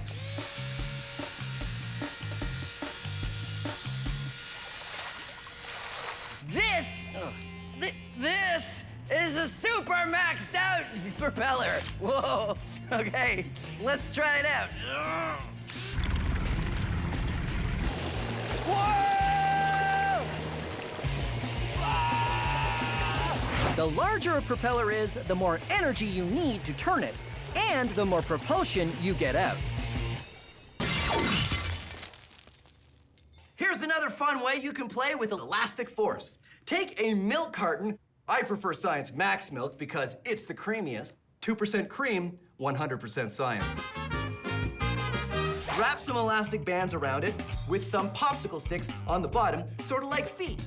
Then take some clamshell packaging, which wraps just about anything you buy nowadays, and cut out a square or a rectangle. Then wrap some tape around that square with an elastic in it, and put the elastic on the feet of your milk carton. Then wind it around and make sure you go backwards so your paddle wheel boat will go forwards when you put it in the water.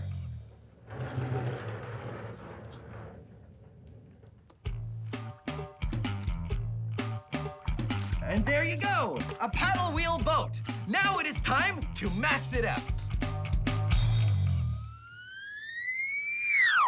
Ahoy, the SS maxed out elastic force paddle wheel boat mattress. I need a better name.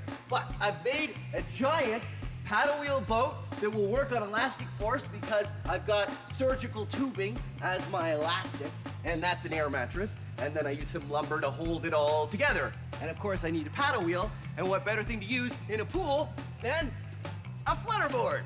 Okay, here we go. So normally you're not allowed to wear your clothes and your shoes in the pool, but I got special permission because of science.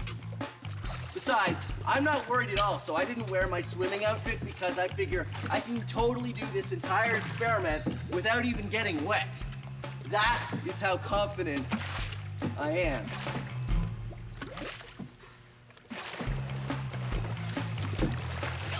All right, now the tricky part, we'll be getting onto the mattress. Okay, here we go. Ha-ha! Whoa. Ha-ha! The SS Science! Hey, SS Science, that's a great name for this.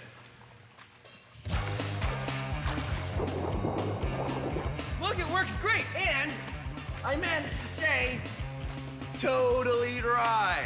Huh? Well, almost. Whoa, oh, oh. Haha, you thought I was gonna fall in the pool, but I didn't. Uh-oh. My flutterboard has stopped moving, and I'm in the middle of the pool. Almost. Yeah.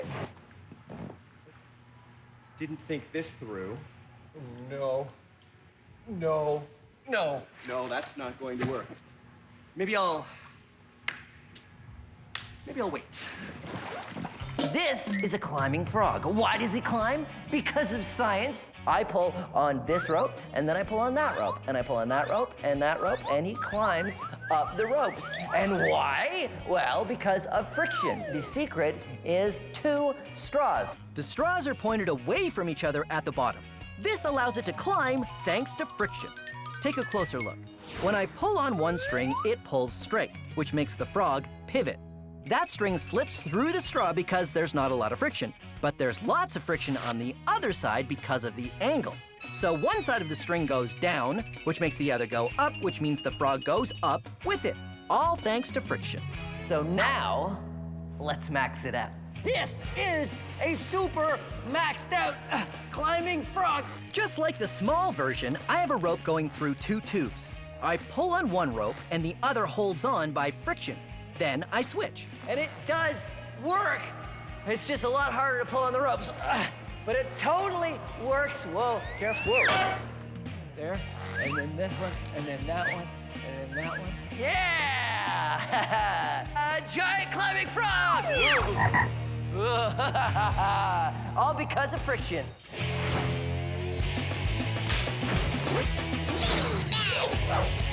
Here's another way to defy gravity using friction. Get a plastic water bottle and fill it with rice.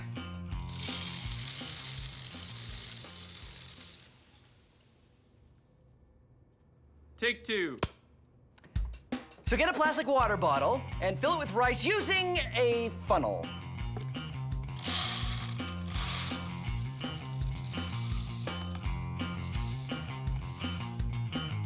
Then take a shish kebab skewer and stick it into the bottle and nothing happens. But if you tap the bottle down, the rice starts to pack in a little bit better.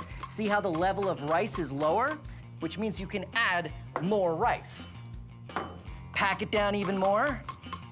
And you can even use something the same diameter as the mouth of the bottle, like, say, a highlighter. And make sure all the rice is as packed in as you can get it. There. Now the rice is really packed in there. And when I stick the shish kebab skewer in, the friction between the pieces of rice and this wood is enough to lift the bottle using nothing but friction. Now, let's max it out. I filled this 20-liter water cooler jug full of rice, and it's really heavy. I wanted to see if I could lift it using nothing but friction and this dowel, which is just a round piece of wood. All right, here we go. Ah, science! I'd max it out even more, but I don't think I could lift anymore. It's okay, I could just fit.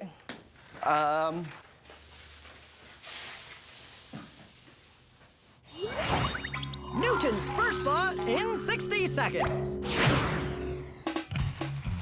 Newton's first law says an object in motion tends to stay in motion. So why don't they? See, if I was to throw this,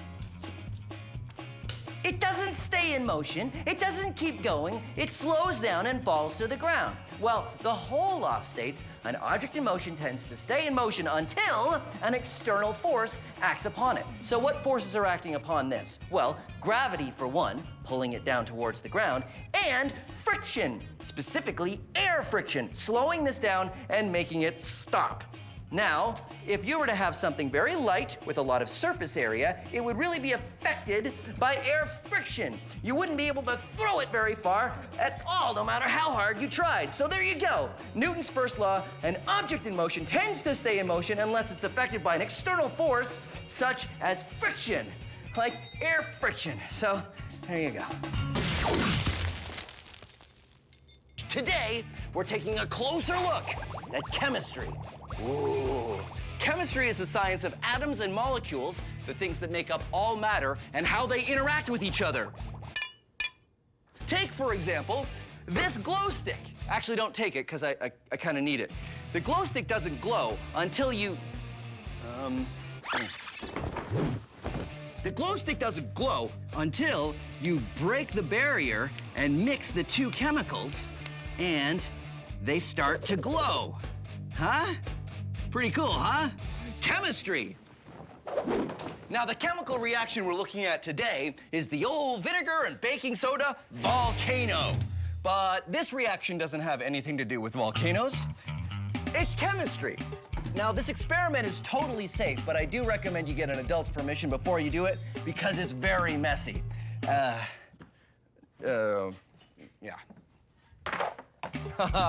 First, you're gonna want baking soda and vinegar. These are your two main ingredients, but you'll also want dish soap and red food coloring if you want it to look a little bit more like lava. Now, I like to mix the baking soda, red food coloring, and dish soap together with a little warm water, so all you have to do is add the vinegar. And when you do, this is what happens.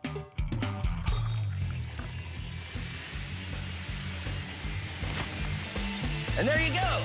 chemical reaction. Now, I know what you're thinking. You're thinking, Phil, how much vinegar or baking soda do I use? Well, I'm not gonna tell you. This is where you can be science maximites. Try different amounts. More vinegar, more baking soda, more dish soap. Who knows? Write down the amounts each time you use it and find out what amounts work best. That's called science.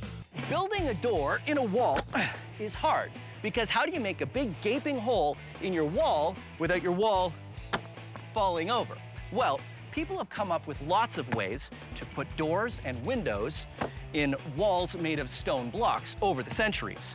And you can do this at home with books like I'm doing or with building blocks. Just go up until you're happy with the height and then stack each next layer a little closer to the middle until the final layer touches just like this. And then you take a big heavy book and you drop it right on top. And it's pretty stable and you've just made a doorway. It works even better if it's part of a wall because you want extra weight on the outside of these books here.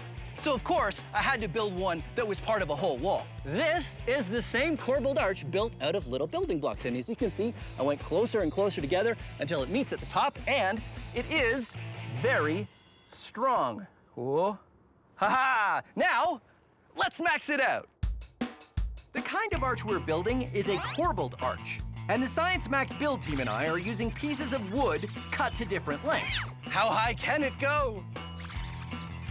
We can use my head to, no, okay, wait. It takes a while to get together, but once it's done, it looks just like the kinds of doorways stone buildings had in ancient times. Ta-da! There you go, a maxed out corbelled arch. We went straight up until we got to these layers, and they got a little bit closer and closer to the middle until the last piece is one big solid piece. And if we built this right, it should be strong enough to hold me up. Yeah! Science! Woo-hoo! Well, it held me up for a minute, didn't it? The shape of something makes a big difference in how strong it is. Get some toilet paper rolls and put them in a square, and then stack books on top of them. They can hold weight. Thing is, they can actually hold a lot more weight than you probably think. In fact, the amount of weight just paper in a tube can hold is really kind of impressive.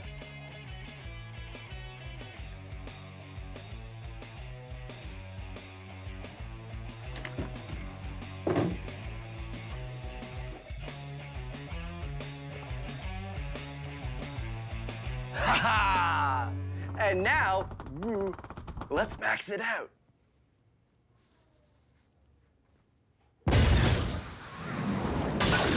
Phil's weight on 2 toilet paper rolls.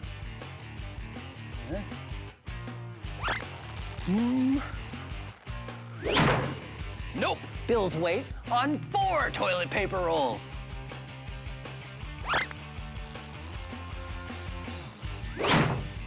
Nope. Bill's weight on 6 toilet paper rolls.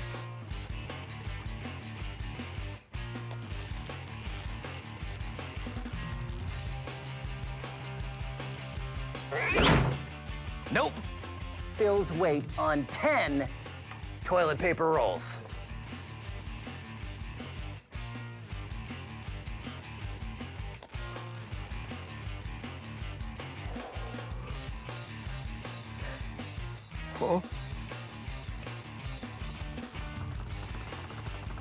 Ha! Ha ha! Phil's weight can be supported by 10 toilet paper rolls. But what if Phil jumps? Ha ha ha ha ha. Didn't really work. Now it's time for one of my favorite scientific terms, the Magnus effect. I am Magnus, and behold my effect. No, the Magnus effect has to do with things that are spinning. Things like these cups. And here's a great little Magnus effect flyer you can make at home. It's super easy. Get 2 styrofoam cups and tape them together at the bottoms using science tape. Then get some elastic bands and make a long one by tying them together. Take your elastic and you wrap it around the cup like this. Then hold the elastic on the bottom, remember, like that, and then let them go. They fly up and out. The reason why it goes up and stays in the air is because it's spinning, creating moving air over the top. Moving air has lower pressure, which means it's pushed up by the higher pressure underneath. And that is called the... It's coming. Oh, come on. Now, the Magnus effect. Yes. So, let's max it out. Magnus it out. See how much better that sounds? No. Max it out. Check it out. Magnus Flyer 2.0 stand elastic slingshot. Wrap it around.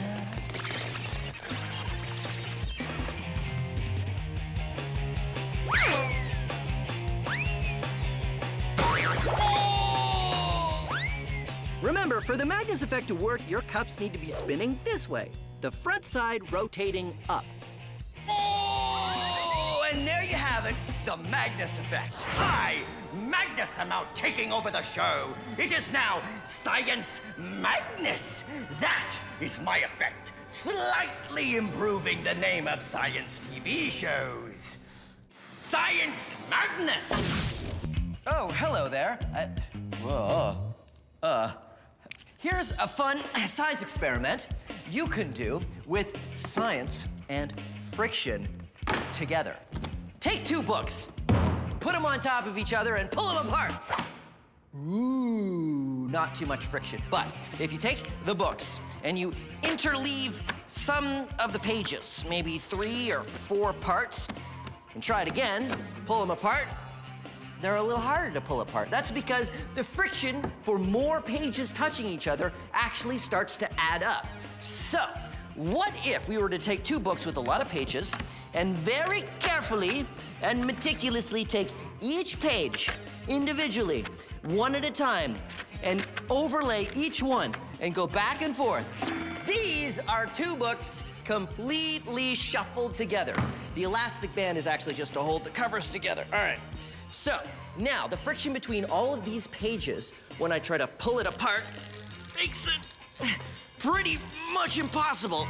Now, there's 2 things going on here. First of all, when you start to pull the books apart, the pages start to stick together because they squeeze together, because you're pulling and they're squeezing. And the fact that there's so many pages sticking together, the friction builds up to a degree that is actually very impressive. But don't take my word for it, let's max it out. Here is another 2 books, elastic just to hold the covers. This one clamped to the wall, and I'm gonna pull on this one.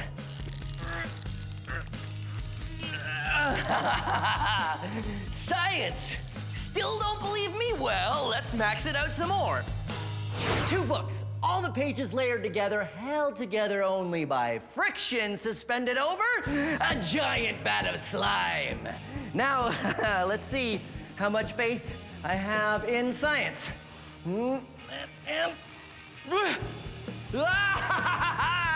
Friction! Yeah! Okay, oh no. Okay, now to get down. Okay, hold on. And then...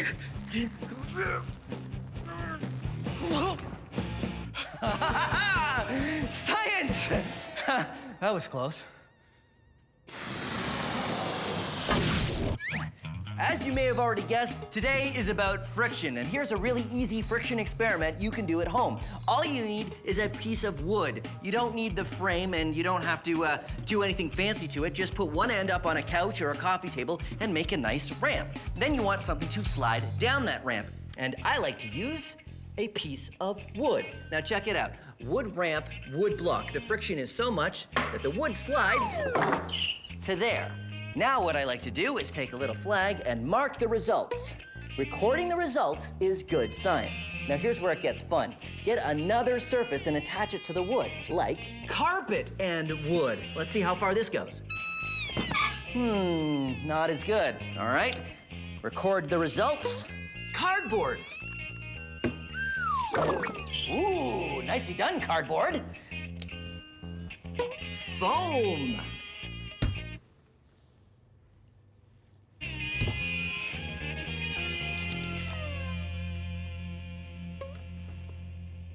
And this wood has been waxed, like on a floor wax, which makes it nice and slippery. Let's see how that does. Ooh. And now the ultimate ice attached to wood. This is actually harder to do than I thought. All right, let's try it out. Ice! The clear winner. Not a big surprise right there. And get this, once you've done all of that, you can change the surface of the ramp. You can go to waxed wood, carpet, foam, cardboard. Well, well, yeah, you get the idea. Record all the results, compare them, and there you go. Friction ramp experiment. And that's what we're gonna be maxing out today. So come on, let's go. So here we go. Amazing. The friction ramp, it's pretty simple. You just take, I've got blocks of wood with different surfaces. Amazing. And then you just slide them down the ramp. Right. So cool. Yeah, so what if, to max it out, what if this is us? We're a block of wood? No, I mean like we are on the block of wood and then we can try changing the bottom. I guess a block of wood isn't the right thing to use though. Right, yeah. Maybe we could use like a sled. Yeah, okay, like a snow sled. That's a great idea. Okay, so we'll tell you what. I will portal in a sled for us. Are you sure you want to portal it in? I'm sure. Just stand back Okay. though. Okay. Ha! Ah, there we go. Maxed out friction slide! You ready, Sarah? Yeah, I'm ready. Okay, here we go. All right. Sarah and I pushed each other around on the sled, which was fun, but it was also tiring. It's pretty hard. This is My turn. My turn. All right. Oh, yeah! Whoa, friction! Yeah, friction! Yeah! Yeah, friction! But we soon realized it'd be pretty hard to measure how much friction there was. You know how hard you were pushing? I had no idea how hard I was pushing. A lot, but that doesn't really help in science terms. So Exactly. what do we do?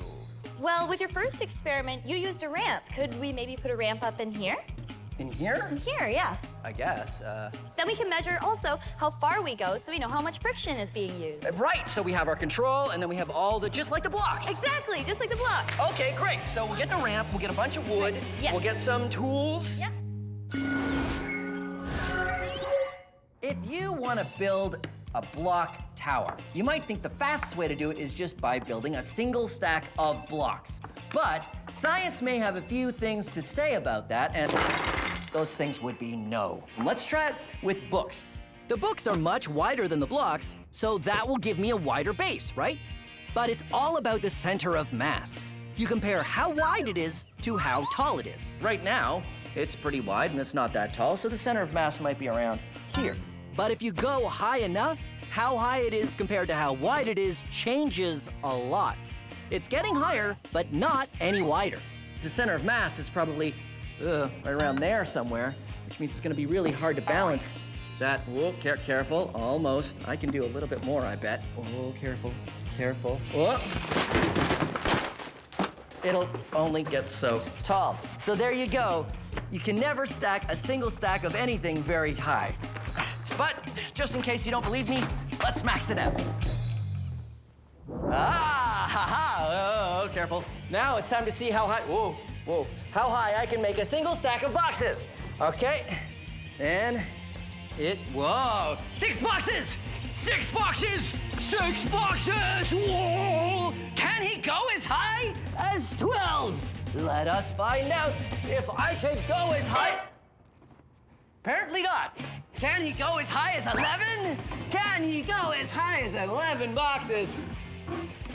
Let's find out. Oh, careful, careful, careful. And, ha-ha, a single stack of boxes! Huh. Okay, well, like I said, you can't stack a single stack of things too high, because it will fall. Ha-ha. Science! Science! Science!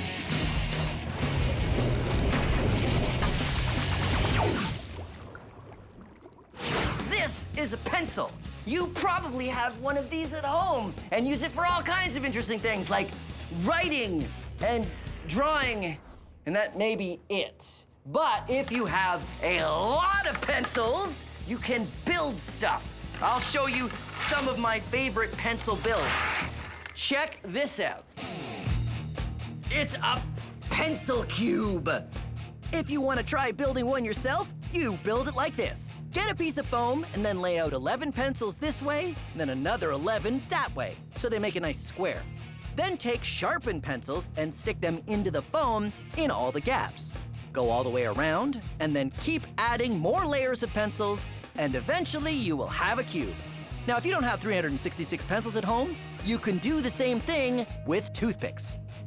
Now, if you want to research this on your own to find the instructions, just try looking up pencil cube. Okay, that's not the only thing we can build with pencils. Check this out, a pencil asterisk. Phil, can you max it out and add some more pencils? Yeah, so I did. I maxed it out with even more pencils. And then I thought, well, could I max it out again? So I did. This is what it looks like with even more pencils. And in fact, I removed the inside pencils and the whole thing still stays together. And then of course, this is the maximum number of pencils you can do with this configuration, because as you can see, it starts to become a sphere and you kind of run out of pencil length. There you go, maxed out pencil structures. Of course, I've used all of my pencils, but that's okay, I will buy some more. I will just write myself a note to buy more. Actually, there are sharpened pencils on the bottom of my pencil cube, so I'll just write this note with the pencil cube. What could possibly go wrong? Okay, ready? 1, 2, 3.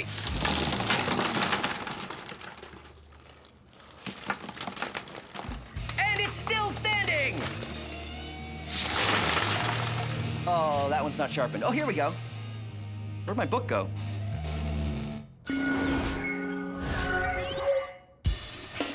Silita and I got our maxed out spinning top to work pretty well. The only thing left to do was to ride it. We attached a large disc and a Lazy Susan. That's a platform that spins around on ball bearings. Lazy Susan on top, Lazy Susan. so that you can ride on it. Yes, and then we wanted to add this extra bit. Now, why did we want to add this? We need a little bit more weight on our top. Okay, so who gets to ride it? I feel like you should ride it. I think you might be right. Because I want to use Oh, the drill. the super awesome maxed out drill. Okay, so let's do it. First thing I should say is do not try this at home. We are trained scientists. Silita uses the drill to get it spinning while I hold it steady. Then I hold on to our safety line above and carefully rest my weight on the top. It works, but not for long. We take turns trying it out, but it seems we have another part of science working against us. Good old friction. Friction with the air and with the ground is what eventually slows a spinning top down. But our weight on the ball bearings of the Lazy Susan really increases the friction. More friction means the top slows down a lot faster. Whoa! That was pretty cool. It was kind of terrifying, right? Yeah. Good old Newton's first law kept the top spinning, angular momentum kept it from falling over, and friction slowed it back down. The forces were always the same, no matter if it was a little top, a maxed out top, or a rideable one. Yeah! Whoa! There you go, Science Max! Experiments at large, giant spinning top. That's as large a spinning top as I think you I think in the entire world. Let's do it again! Yeah!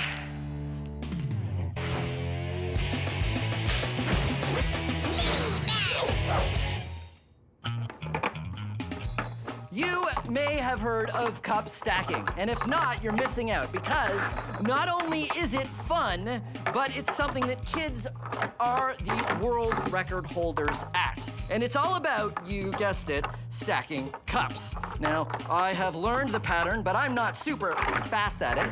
The world record is actually 4 seconds, and this is what that looks like.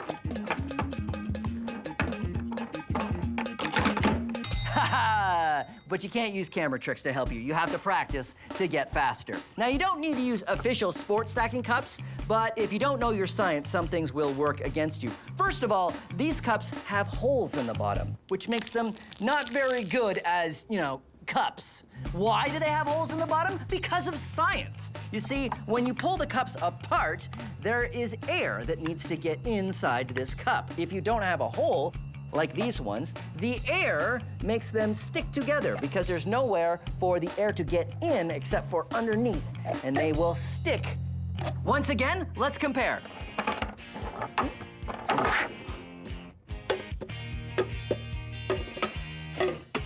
Also, you want the cups to have some weight because if they have some weight, they'll fall out of each other easily. If they don't have any weight, like, say, these styrofoam cups, it becomes very difficult. And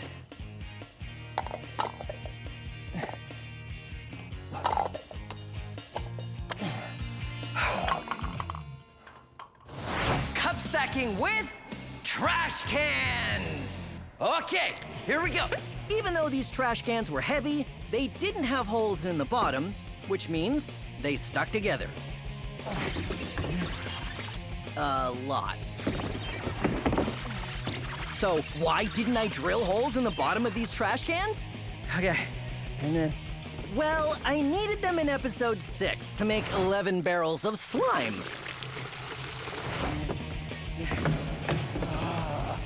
Okay. 2.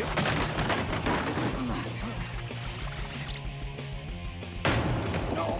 But I eventually did it. And time. Okay, there you go. The world record in trash can stacking. I know it doesn't seem very fast, but first of all, that was hard. And second of all, I am the only one to do it. So therefore, I hold the record.